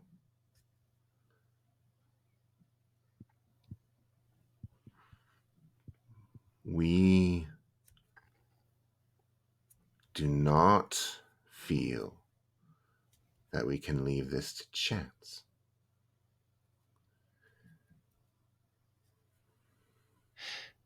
Then don't. Go on. I would like to put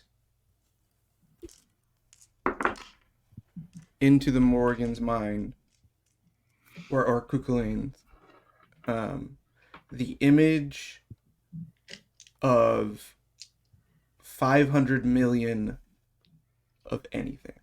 Okay. Just grains of rice, starting at 1 and just exponentially growing. And next to it, similarly, 40,000 grains of rice. Okay. And out loud, Halfthor says, "You are leaving no doubt, but the only thing you leave no doubt for is our destruction." Of those 40,000, 10,000. or sorry, of those 10,000, God damn, so I'm stuck. So take that over. Into their mind, Halfthor would put, again, 500 billion or 500 million grains of rice, growing exponentially, 1, 2, 4, etc., etc. And next to it would put 10,000 grains of rice. And out loud says, "The only thing you are leaving no doubt for is our destruction." Right now, we are myths and legends, whispers on the wind, and growing memories of an ancient time. Distant growing memories of an ancient time. If you do this now, you make certainty that we will be known. And the world is becoming more dangerous. They are becoming better and better at killing. And seemingly every year, and seemingly every conflict, they come up with more ingenious and more certain ways to kill. And if you think between now and the next starfall, your army of 10,000 will do anything but ensure our eradication, then maybe you should do it, and we do deserve to die.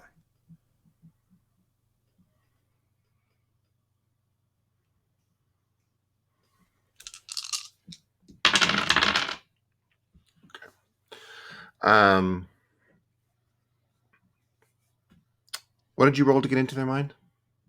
God damn it, Sarah. Fantastic. What's one above?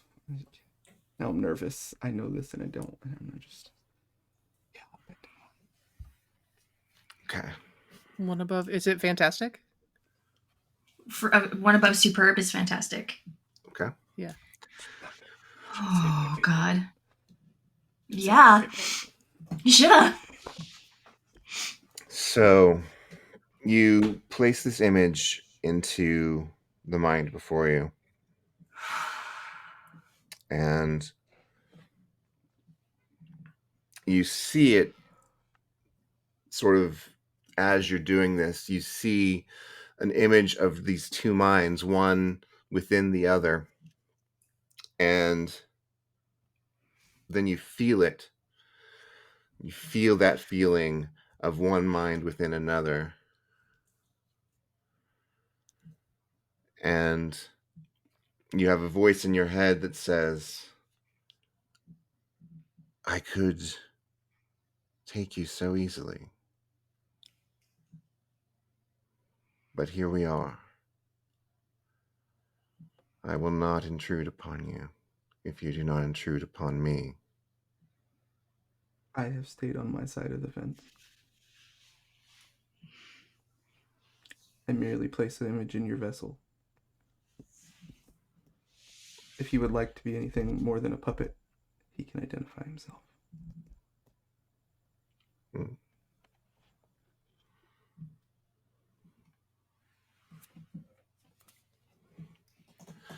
All right. Lieutenant Milan nods and says, I have made my case. If you disagree, perhaps it is good that we are not all in alignment. Perhaps a diversity of opinions is the best way. But it will not restrain our actions.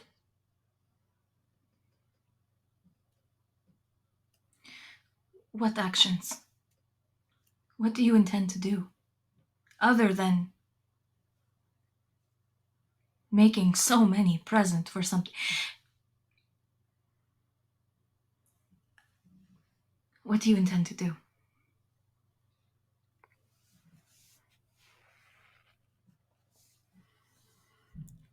When my new family is empowered, I will send them out into the world.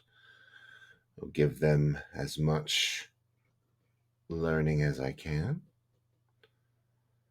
and they will infiltrate the world. We cannot Is all that be not killed if we are not together. But is this not what we already do? This is what we do. Yeah. Yes, I am asking nothing more than to extend that. But why so many? Do they understand what it is that they are signing up for? Do they even know? Or are these people walking unknowingly into the void? Do they know what they're giving up? That they will not have a family of their own? That they will see everyone they have ever loved die? Have you given them the opportunity to know what they are losing? Or is your fear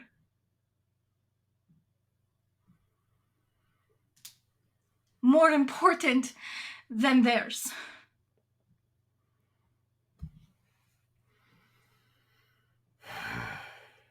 The world. You want them to be your new family, but what care are you offering them? The world is hard, and they will learn to be hard as well as I did.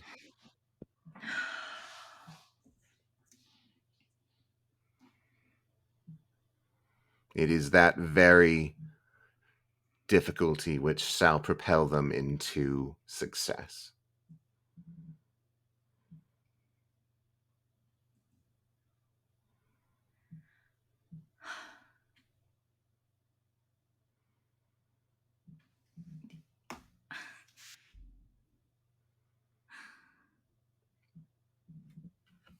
You Do you- still have not answered if they know what is coming for them. How could they know? Of How course could not. we How could they even know? communicate it? How could they know?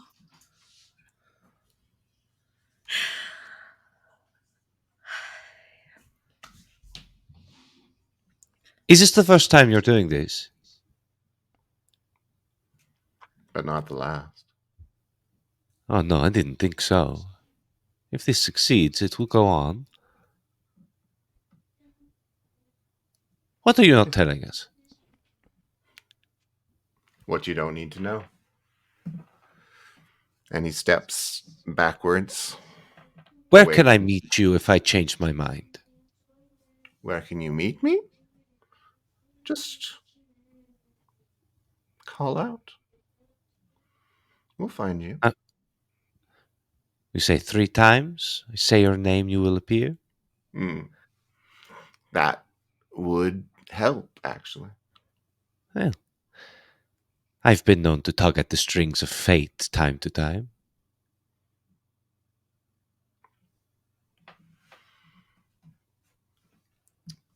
Well, he turns and he walks out.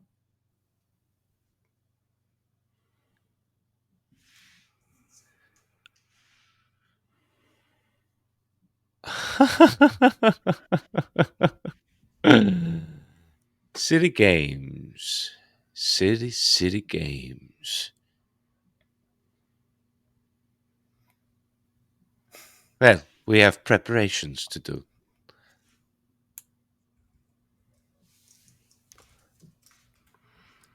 What must we prepare for? For war, my dear friend. We have obviously taken a side.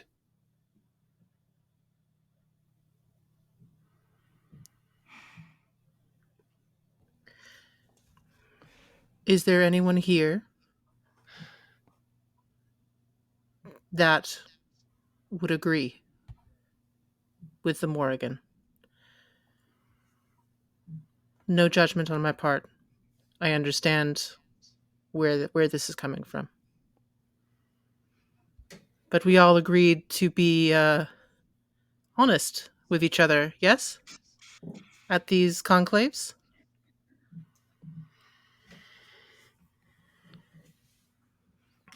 Before anybody speaks, Yeah. know that there is judgment on my part. To be fair, there's always judgment, always, with Hafthor. He's very judgmental.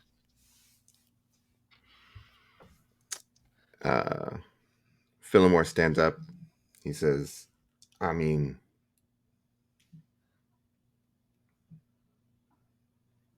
I know I'd feel a little safer if there was more of us. But Hafthor makes a good point. More of us is not the same That's 10,000 more of us. That is a target on our backs. Fillmore, you know that rats exist. But if you see 10,000 rats, you're going to exterminate them. Every man and woman and person here needs to make their own decisions about where you stand.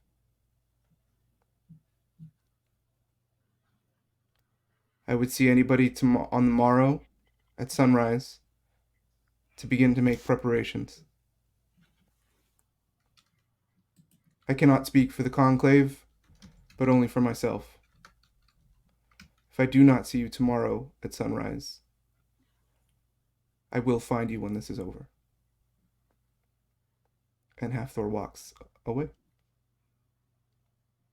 Turn to Fillmore. You know this was my idea first, right? Where were you when I suggested it? You're not as pretty as the Morrigan is. Ha ha ha. I'm very pretty. You're very pretty. You used to be. That was Pagan under his breath. You're very pretty. You're so pretty. I miss you. I'm sorry. So, he is left, and the room is quiet for a minute. Yeah, Halfthor left to go find Turret whenever this is done. Just so you know. Oh, I run after Halfthor. Oh, hear it. Sorry. Oh. Yeah, I mean, you see him walk past a very nondescript wall. Halfthor, Yes. can you do that? Can you take over someone and use them as a walking puppet?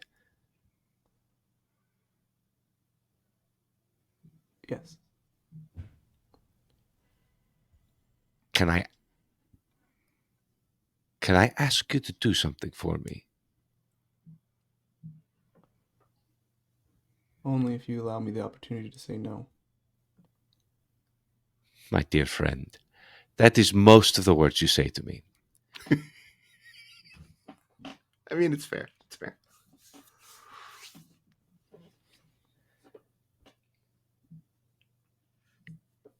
Can you take me? Pretty easily, I think. Oh, no, I see now what I did. Ha ha ha, very funny, yes. No, like over, mentally, live inside my mind like she lives in him.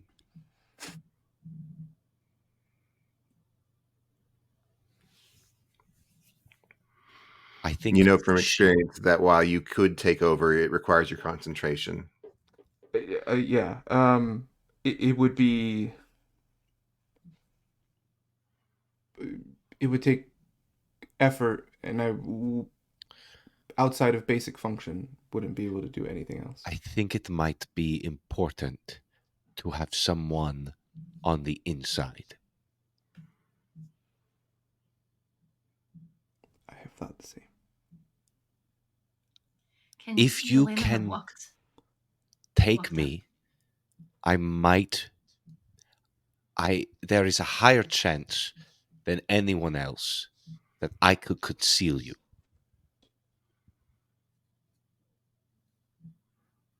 And then I join her.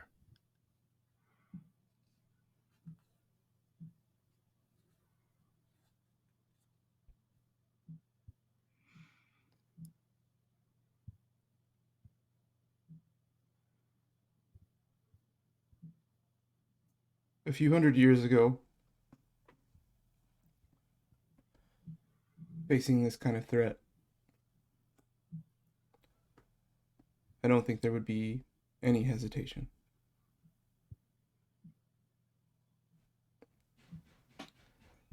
Unfortunately, my friend, my life is not just my own anymore. I don't think I can do something like that. I think we have to find a different way. And I know that we will. Then I ask you this. Instead of completely taking me, can you... Just the tip? I mean, I guess that is kind of what I was going to suggest. You just put a small bit of yourself that lay dormant inside me. Something easy to hide. I have Ida, not. it's not easy to hide. No, sorry. Ida would have followed with Yelena, by the way. You're so small is what he's saying. I don't know. The boundaries of my power I am not the Morgan. I don't know that I can. I think the constitution of the Morgan, what she is made up of, 3 being 1, allows for more. You are not the only one who has tried to discover the source of these powers. 3 and how they work. 3 bodies in 1 would allow, essentially, Gilgamesh. His power grew every starfall. If you got 3 in 1, you're there. I understand. I understand the danger that we are up against. I am saying that I do not match the danger. I don't know that I am capable of what you're asking. That's what I am saying. But can you try? I have to, in case it doesn't work, there's something I have to take care of before that. Okay. But yes, I and did you say Yelena followed? They're behind, yes. Yeah, he just looks at Yelena and says, "We are at the point where very few options should not be on the table." Let's go. I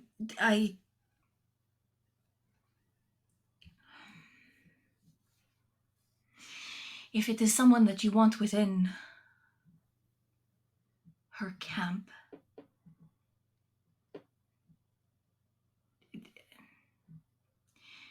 if they do not, Loki is a great deceiver, but even though they've probably known them for too long. Yelena's background and goals align with Morrigan and would likely be very willing to take them underneath. Included in their experience. Additionally, Yelena's powers are more powerful the longer she spends in the area. I have something in common with the Morrigan. It is not about deception. It is about wholly giving over to her.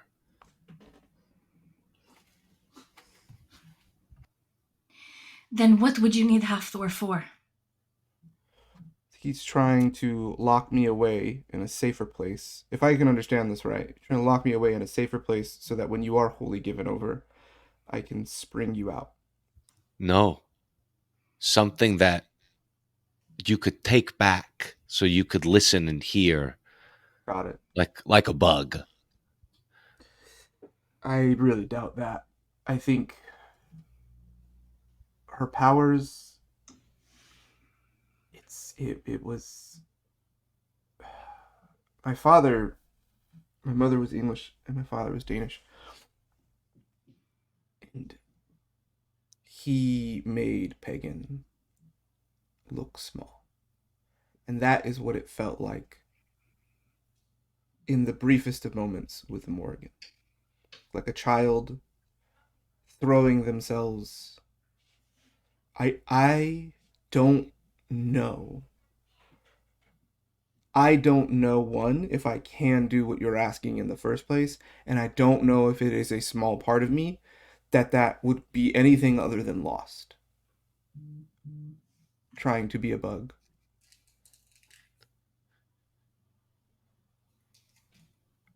If there was time to play test this, if there was time to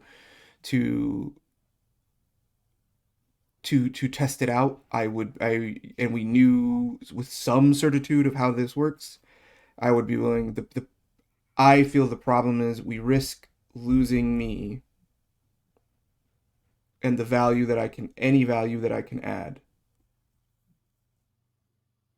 and you, and that is a lot. That's 10% of our forces. Probably more, because I do not foresee the entirety of that room being there at sunrise. You're right. Simple calculus, my friend.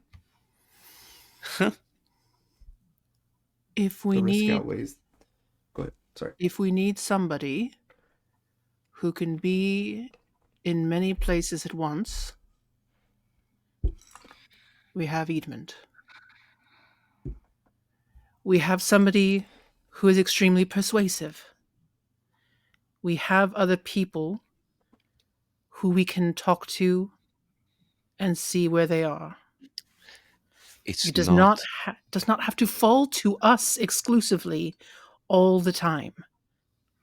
I agree. Mostly I was saying that to Anush. I understand the capabilities of our families very well, in fact. It is not about deceiving. It's It not is about not. deception. I'm not saying deception. It's I'm not about persuading. It is not about getting bodies on the inside. It is about someone who lives on the fringes of this group. Someone who has ideas that are not fully embraced because they lack the morality and the beauty and the faith and the hope that everyone else brings. I need you to explain to me plainly then what your end goal would be, because right now I don't understand what would be the point of either one of you going in. What do you hope to gain from this, Anush?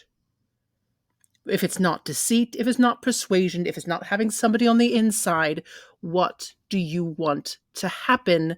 And please stop talking like a fucking professor. Stop being Understand. Okay. theoretical and be plain. It is important when you are at war that information have a line, a place to connect. Either side. It is very simple for her to do that to us. We are open. She is closed. If I am not able to go and transmit what her plan is back to us, then the next best option would be to stop her from being able to easily get our information. If it is impossible for Hafthor or very dangerous and risky for him to try and rip me back or here live in me and get that information, I still think he could wipe me clean and give something false. Not all the way, just the important things. Things she should not know. Okay. So this is an above table question because Anush has canonically said, and we know that he has been researching all of our powers since Hastings. Like Mhm. in a creepy way, he's been collecting us. Sure. How open has Eadman been about what his powers are? The reason I ask is because he can body double. Are those body doubles connected, or are they two or the three or four? Are they do they have a mental connection? Like could they communicate, or is it like they're all their own individual Yeah, thing? what was that Michael Keaton movie, Mr. Mom or something? I You never seen the one where he clones I himself? if I did, I was very young and Classic. immediately So forgot good. it. Sorry. Go ahead. Great Yeah. concept. Too many Michael So Keatons. the different Eadmans are connected, but they do not have a direct mental connection. So No hive mind. So there wouldn't Naruto be a Shadow Clone way rule. Naruto It's Shadow. called Multiplicity, just so everybody knows. It's a great film. Highly recommend it. that's So great. not Mr. Mom. No, that's a different. That's a very Michael Keaton different movie, I movie, think. and I was really confused by that. Yeah, Okay. what happens mentally with Eadman is that he splits at the time of split, and then if that Eadman rejoins with Eadman, then they share memories at that time. Okay. So Anush would know that. Hmm. Okay. All right. So Anush, fine. Yes, if there's a way to cut her off, great. But it does not have to be just you or just Halfthor, because again, Halfthor makes a very good point. Both of you, as frustrating as you are very strong in your own ways. Other strengths can be called upon. So if Edmund is there, let's ask. I'm going to speak very plainly to you. You're doing this thing you do, Anush. You latch on to a conclusion, and you will do whatever it takes to make the evidence between where you are and your conclusion fit and point only to that. This solution is one of an option. I understand, and I think it should stay on the table. There is other options, and we have more tools in our arsenal. I understand what you were saying. Information, there's Gilgamesh is probably the only person, and the lieutenant of the person we stand across are the only two people alive who know war better than me. I fully appreciate what you are saying. What we are saying is, this is, as it stands right now, this does not look like our best option, and it is certainly not our only option that we need to examine. I need to protect the people that I am in charge of. And I'm going to go do that now. If you would like to speak later, we can. But I need to make sure that the people get out safely. I think during the time we were waiting for everybody, Ida would have passed along what they had said to Curate. Yeah. I Okay, assumed. So yeah. So I you fully know. assumed that. I think we locked in at one point, so I assume that information sharing was part of. Yeah. That's a great thing about telepathy in this campaign. Information sharing is Pretty instant. We love having cell phones. I can't wait till we have cell phones. God, the future is going to be so great. I can't wait till one of us gets an MRI and immediately dies. Oh no, they killed the nanobots. And in local news, a person spontaneously combusted when getting into the MRI machine. Good lord. Terrifying. All right, so Halfthor, you are heading to see Hurt. Yes. All right. You Yelena's find with him talking to a couple of people as he encourages them to pack up their things. And he turns to you and says, things are underway for evacuation. We're getting in to get the civilians out of the fort as best we can. You're just staring at me. I'm just very grateful that I've met you.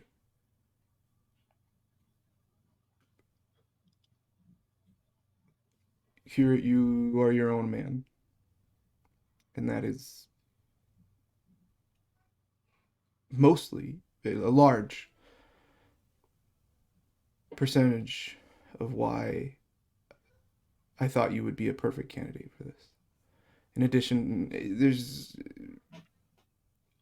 through the centuries there are all kinds of talented individuals, but so few have the combination of a strong moral compass and a strong sense of self-identity. I can't make you do anything, but I would advise you leave as well. But I would also say to you that I know you are an individual who has seen your people suffer. Who, when you see injustices, something in you burns.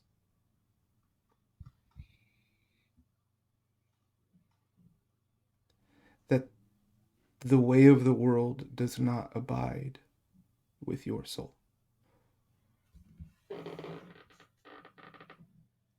And again, I would advise you to leave.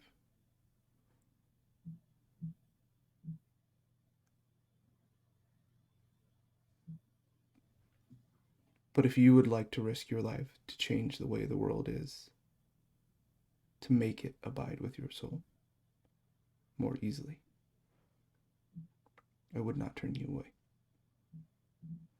And he reaches his hand out. Meet me in my study just before sunrise, if you're still here. If you're not,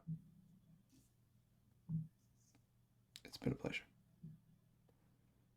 He takes your hand, shakes it. It has. And then Hathor gets to whatever last bit of families or trying to get. I think he's like smashing the small dock as well, just to make it like clear any fishermen who come by to not stop, kind of thing. Mm-hmm. Okay. And it's just, and then is probably also gonna, as soon as everybody's gone, I don't think Hathor's sleeping. I don't know what's going to happen right after this, right? But any conversations that happen as Hathor begins to fortify their outpost. Okay. So he's just taking, like one of the things he's doing is taking each wood post and slowly compressing it to strengthen it. He's putting more stones along the base. He's creating those. I can't remember what the term is, but it's like where you create the spikes so that cavalry can't advance on the outside. I think All that kind of stuff. Things like that are things that Yelena can take over. Mm-hmm. And I believe she's also going to ask for the forest to begin to walk. Above ground, it should be a labyrinth, impossible to pass unless you are expending an exorbitant amount of energy to make it to their home. All right. Ida, after Hathor goes off, they actually go back into the rotunda with the general purpose of getting a feel for where everyone Oh, on one of the tunnels there would be a like a small, like what you would think of an underground log house. Like there's like partitioned, like almost like a common house that most of us would have been familiar with. Okay. So like a place to Yep. like settle in. Okay. Yep. There's So like a but big common area and small little sleep, like just a cot kind of thing, sleeping areas. Oh, they that makes basically would sense. have been Yeah. going around and taking a pulse on Mm. everybody else. Again, coming forward as a I understand if you even just want to go. This is huge, but wanting to kind of see who like it's like yay, nay, or abstain. Like Right. just getting a pulse on where so that there's less surprises at dawn if they can. Yeah. So when you get to the common area, you find everyone is still awake, and they're sitting around, and Gilgamesh is talking to them, saying words of encouragement and telling stories about just various heartening moments to try to sort of help them feel a little less unstable. Um, and you get to get a feel of where they're all at. And it's even though Philomore stood up to register a sort of dissension, uh, it seems pretty unanimous here that everyone wants to stay. Everyone wants to um, do what they can to stop the Morgan from doing what she's doing. Um After or as Gilgamesh keeps weaving tales and they wind their way through, um Ida is going to I don't think Ida has ever really again their brothers are the studious ones. They're the ones who do the research. They're the ones who are the tacticians and go Mhm. into the knowledge. And Ida is a creature of not quite id, but of action.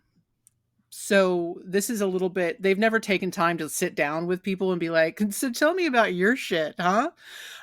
Besides like also because they don't want to be defined by this is they don't want this to be that they're defining they don't want to be the fact that they were part of something insane to be the only thing that makes them interesting. So it's Mhm. like they tend to not focus on the powers and everything, but they sit down next to Otto, hand a hand a drink over. Mm. Uh, so I'm about to ask something that is actually probably completely insane, Oh, and we can laugh about it if it's insane. all right. And feel free to laugh at me.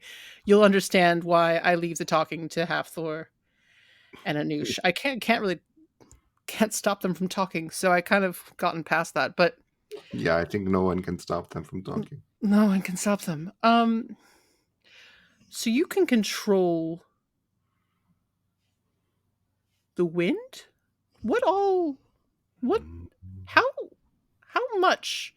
Like what does that mean? Like what have you done? I'm assuming I, you've tested it. of course, I can call storms if I wish. I mostly make the weather calm and good for the sailing. But you could make it not calm. Of course. So, like, how precise could you be? Mm. Like, The weather is not a localized? precise thing. Yeah, I've noticed. Here's the part where you can laugh at me because it's an insane idea, but it's been one of those days. So theoretically, could someone make a storm that maybe like something falling from the sky and like throws it off course so it doesn't happen to land where it maybe should? Maybe a big old rock from the heavens falls down from the sky. You think of me watching the sky for this and then making a big wind to puff it away into somewhere else? I mean, listen. Yeah, pretty much. We're all kind of watching the sky. That's kind of why we're all here, right? Mm. I don't know if I can do what do you think that I can do, but Hey, that's why I was I asking. can make the attempt if that is what would make me useful here. You are useful for so much more than what this strange rock has given us. That being said, at this point, I don't think there's any bad ideas, so maybe something to think about in the morning. I just wanted to bring it up with you first before we throw it into the ring tomorrow. Yeah. If you're even willing, you know? I don't want to Mhm. volunteer you for something you don't want to do. I can do this. I can try to do the poof. No problem. That would be awesome. I just love the idea of blowing at it. That would really, just something, sorry. I don't fucking care if she hears me. That she's so self-important. The Morrigan is so self-important, and the idea of just blowing on a rock and ruining all of her plans is so funny to me. Oh, drinking, just getting drunk at this point because it's gotta happen. After all, why are we protecting a place we will be leaving? A bluff.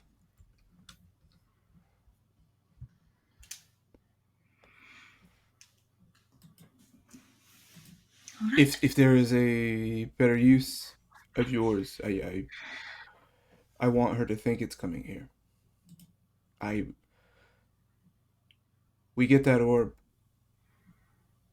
or I will die trying. And I need her to think it's coming here. All right. I am next going to collapse many tunnels and leave more strategic ones. That is easily done. Yeah. I can certainly make thought, that happen. Well, my other thought, though, is if you could help, since you're here, we could make it that the tunnels collapse as traps. Mm-hmm. And we can make some specific ones as ways to have those more fleet-footed, like Ida and our friend Loki, be chased into some.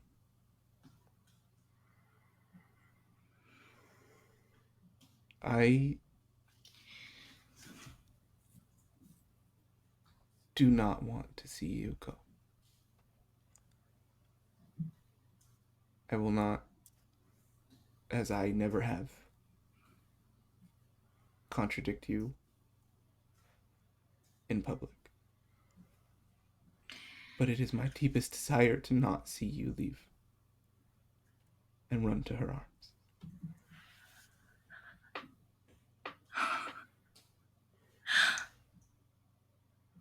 She is everything about myself that scares me most.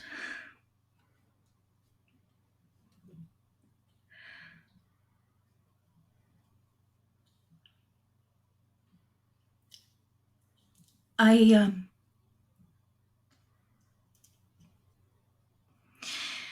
I have no desire to be by her side. You have often had a desire to self-sacrifice, though. I do not need to see into your mind to know that you wish it was you who burned on that pyre.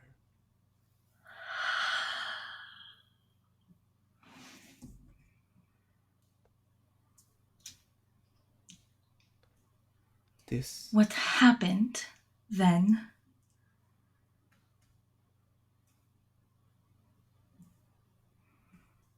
was a failing of my own, because I had hoped that people would have seen reason.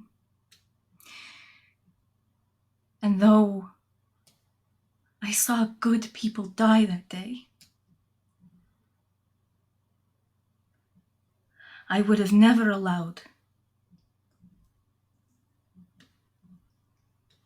I would have never allowed myself to be taken.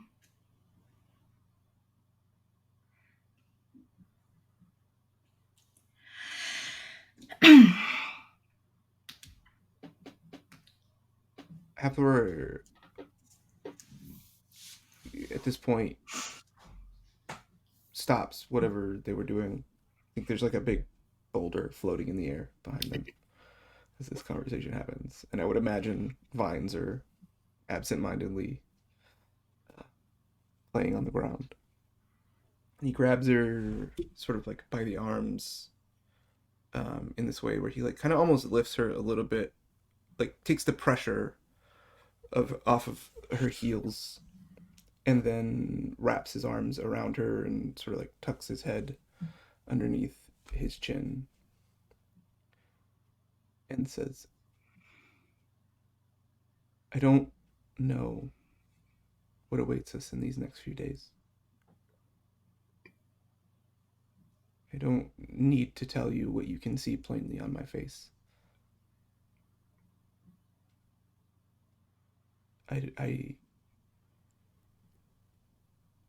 We are outmatched and outnumbered. And I don't know how this ends. But if it ends,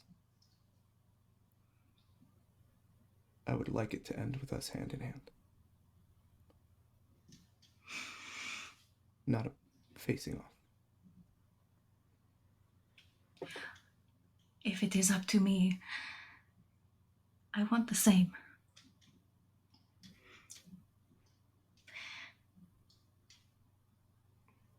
But if I'm being honest, I'm not sure she's not already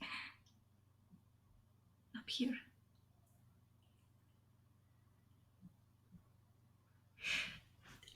Do you... I Again, had a dream. Again, just to be clear, above table, Havlor has never peeked into Yelena's mind. Since the time that he gave, like, he's never peered open. Anything that he's gone into has been similar to Kukulane, right? I would imagine it's like the difference between, like, standing on someone's porch and saying you have a delivery versus, like, opening the door. He's never opened the door to Yelena's. But, so, go ahead. I had a dream. Was it last night? A familiar old nightmare. And the parts of the Morrigan that I'm so afraid of, that I recognize within myself, is what it is that I speak against in these dreams. And there is a part of me that is prone to rage and anger and is so tired of the fear that she's seeing everywhere. So, while she is speaking through her puppets, I do not agree with what she wants to do, but I understand it.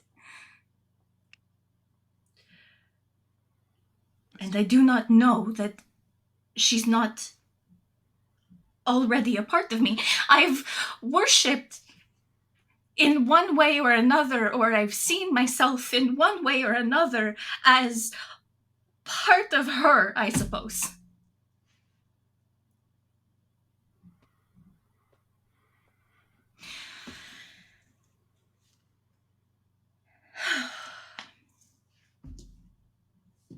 I would have you look to know if who I am is who I am. Can everybody take a walk with me real quick? Canonically speaking, Hathor has studied philosophy. But Okay. jump 1 to jump 2, that was the justification of the Lord. Largely philosophy and more war. The name for it did not exist in that same way, right? But the idea of the condition of schizophrenia has existed for, right, it has been documented. Oh, These yeah. cases since ancient Greece. Yeah. Hathor has come upon the idea that the Morrigan physically represents something similar, less mystical than the Mother Maiden Crone, and more what Plato called the tripartite psyche, but more, right, which Freud later ripped off and added the super id to. Right. And so Hathor's running sort of thesis is that this is a fractured psyche that they are dealing with. And not because it was in the way of, like, in some of these cases, the way they're documented, right? Some sort of great trauma or something like that. But that because they cannot reconcile. Because they are separate. Hathor would like to make sure that the trauma that his wife suffered, in addition to making sure that Morrigan is not there, that his wife has not suffered a psychotic break. Can I give the help action? Yeah. Walk complete. Does my wife have DID? Go. I hope not. Super +3 is a legendary. Legendary. Nice. Thank you for the help. Got me there. Yes. So you are able to look deep into the mind of your paramour, and you do not see the Morrigan there. Cool. Okay. Do I see? Again, I always think of these things as like physical manifestations or representations. Do I see perhaps a peninsula that has become an island? Or some sort of like stark separation? I think, For Courtney to tell. yeah. I think what you would see is, we'll go with the forest. So there's a clearing, and what you see is Yelena in front of you, but there's, I don't think you think it's two separate people. I think it's a part of herself that she's, like I said, afraid of. But it's the image when you found her in Roanoke. She was black eyes. Chlorophyll had kind of replaced her blood. She was more plant-like than she was person. So that version of herself is stalking the perimeter. But it's not a split, it's a nightmare. So she is herself. It's like a shadow or an apparition kind of thing. Okay. Yeah. Fuck. Now I have a giant ethical question. I think for now,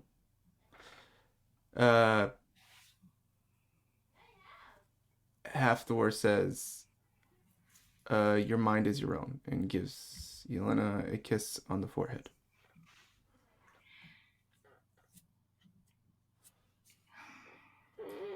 Speaking of nightmares, the people in the fort are not aware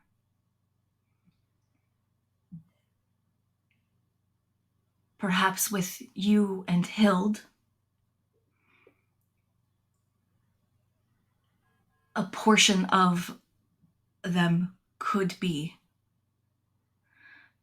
made aware to the point of breaking morale.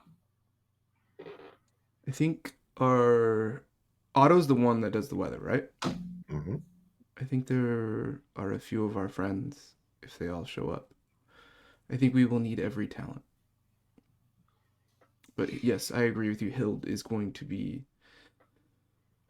arguably the most important. Hild could perhaps also do what it is that Anush is asking. Exactly. If we can get the Hild unmolested to... And I don't think we sell out for one option. No. Exactly. Which is always what Anusha's problem is. There's only one solution, and I found it first. I don't know why he sounded like a pirate there. But yes, I think it will take all of us. Ironically enough, I think Gilgamesh as well, and his ability to affect those around him is going to be instrumental. Loki's speed. She'll take his hands. We should get back to them. Yes. We have done what we can here. We need to get back to our family. I just needed time. I know. I will try. I will try to let the forest know that should Horit come back, to guide him. Thank you, my love. Then he gently places a kiss on her lips. I think she holds it for a long time.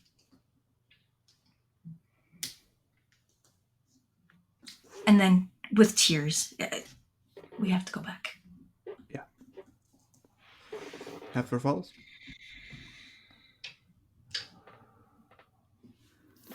While all this is going on, Anush, what are you up to?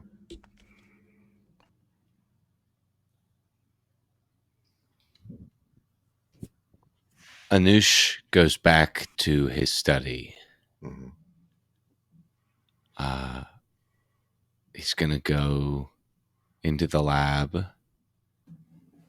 He's going to look at those 3 syringes. Mm-hmm. I think he's going to leave 2 of them. Take one. I think he wants to go find Fillmore. Okay. Fillmore is in the common room in the tunnels. He is listening to a story.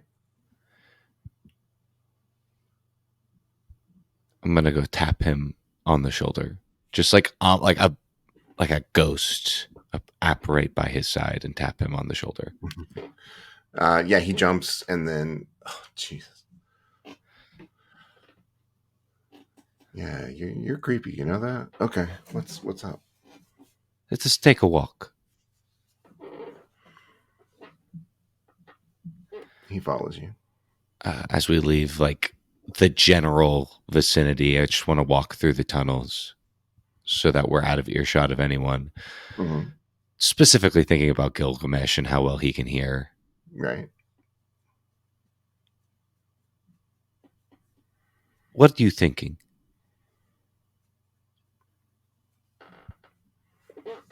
What am I thinking?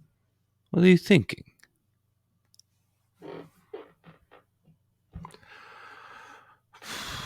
I'm thinking we're getting ourselves into a bunch of trouble we don't need. How so?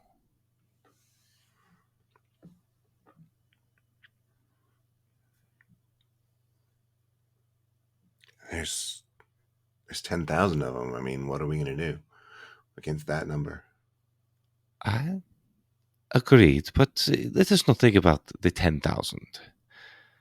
We are strong, no? Sure.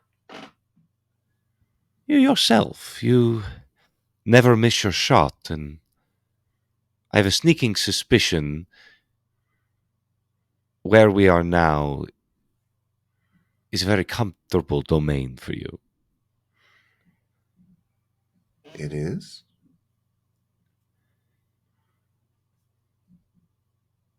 Put your fear aside.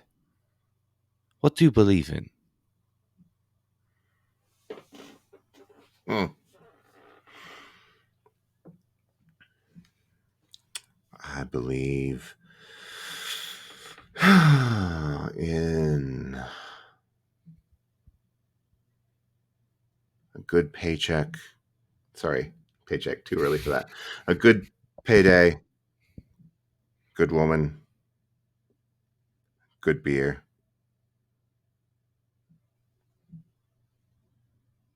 You want to live. Mm-hmm.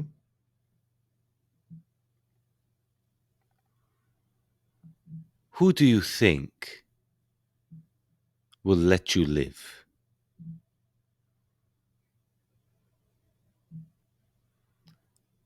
Who do I think will let me live? Are you threatening me, Anush? No. Who do you think will nurture your beliefs? Do you think it would be this Morrigan? Or those of us who live on the Isle of Eternities? I think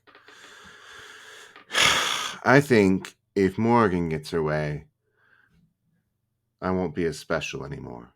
And I don't like that. Oh.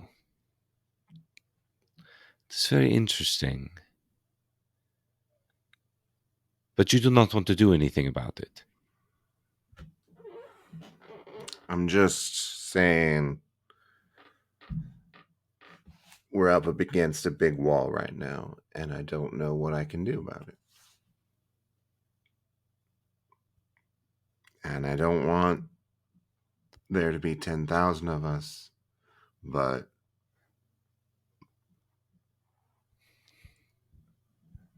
Morgan kind of scares me. I'm going to be honest with you.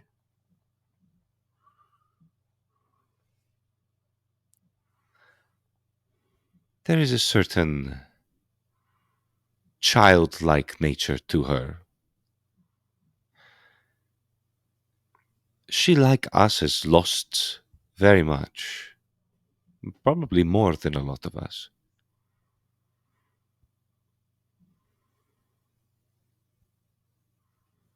We will always be special. No matter if there is 20 of us, 10,000 of us, 1,000,000 of us, no one can do what you do.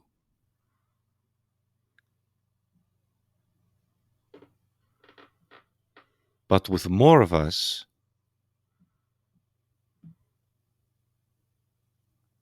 we have the chance to stay special. No?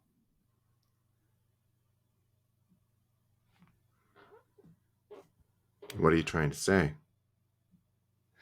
I'm trying to say, I see someone who's not quite made up their mind. And I am not sure if I have made up my mind either. And at this time, we approach like the end of a tunnel, and there is a ladder there leading up to a very familiar wooden door. Okay.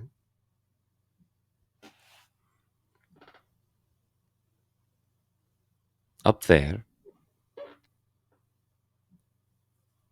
there's the chance to stay special. All you must do is call her name 3 times.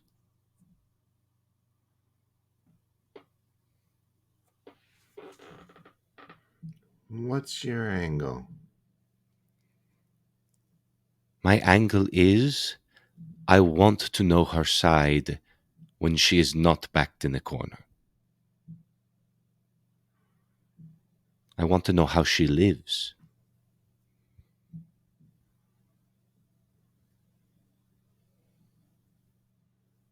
And I believe you and I share more than we ever say, or we have said to this point.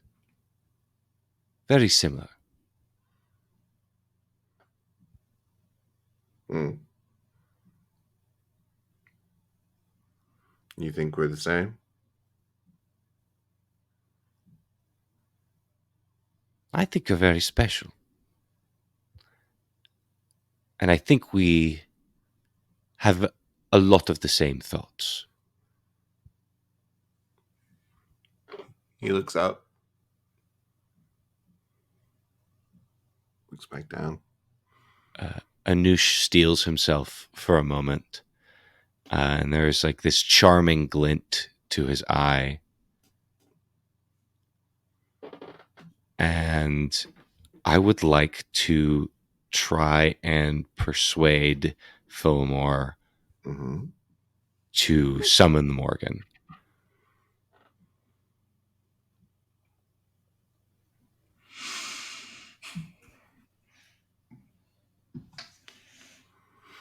All right, make that persuasion roll. With that empathy. No, rapport. Rapport. It's rapport, Sarah. Rapport works for It's everything. rapport. Use that Riz that got pagan. Oh, it's actually really good. Okay. Oh no. I would like to spend another fate point. Okay. And my trouble is the shadows know me better. Mm-hmm. Sneaky Here in fucker this with Fillmore space, there. Fillmore is the shadow man. And He is. I think there is some like mystery and some intrigue to this persuasion that he wants like Fillmore to just like bite the hook and take the bait. Mm-hmm. If you would let me.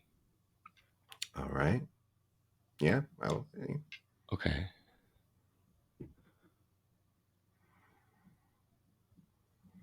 4, 5. That's epic. Epic. Wow. Okay. He takes what you're saying into consideration. You're very persuasive. You can tell that he is thinking about it. He looks up again at the ladder. And he says, Morrigan, Morrigan, Morrigan. And the door above you opens. And that's where we'll end the session for today. And that's all we have for you tonight, but we'll be back next week with more superpowered historical fiction. Meanwhile, come join our Discord community. We have a lot of fun there. Thanks for sticking with us as we tell this story that we really believe in. Until next time, good night. Come join us, all yell at Cameron. Yeah.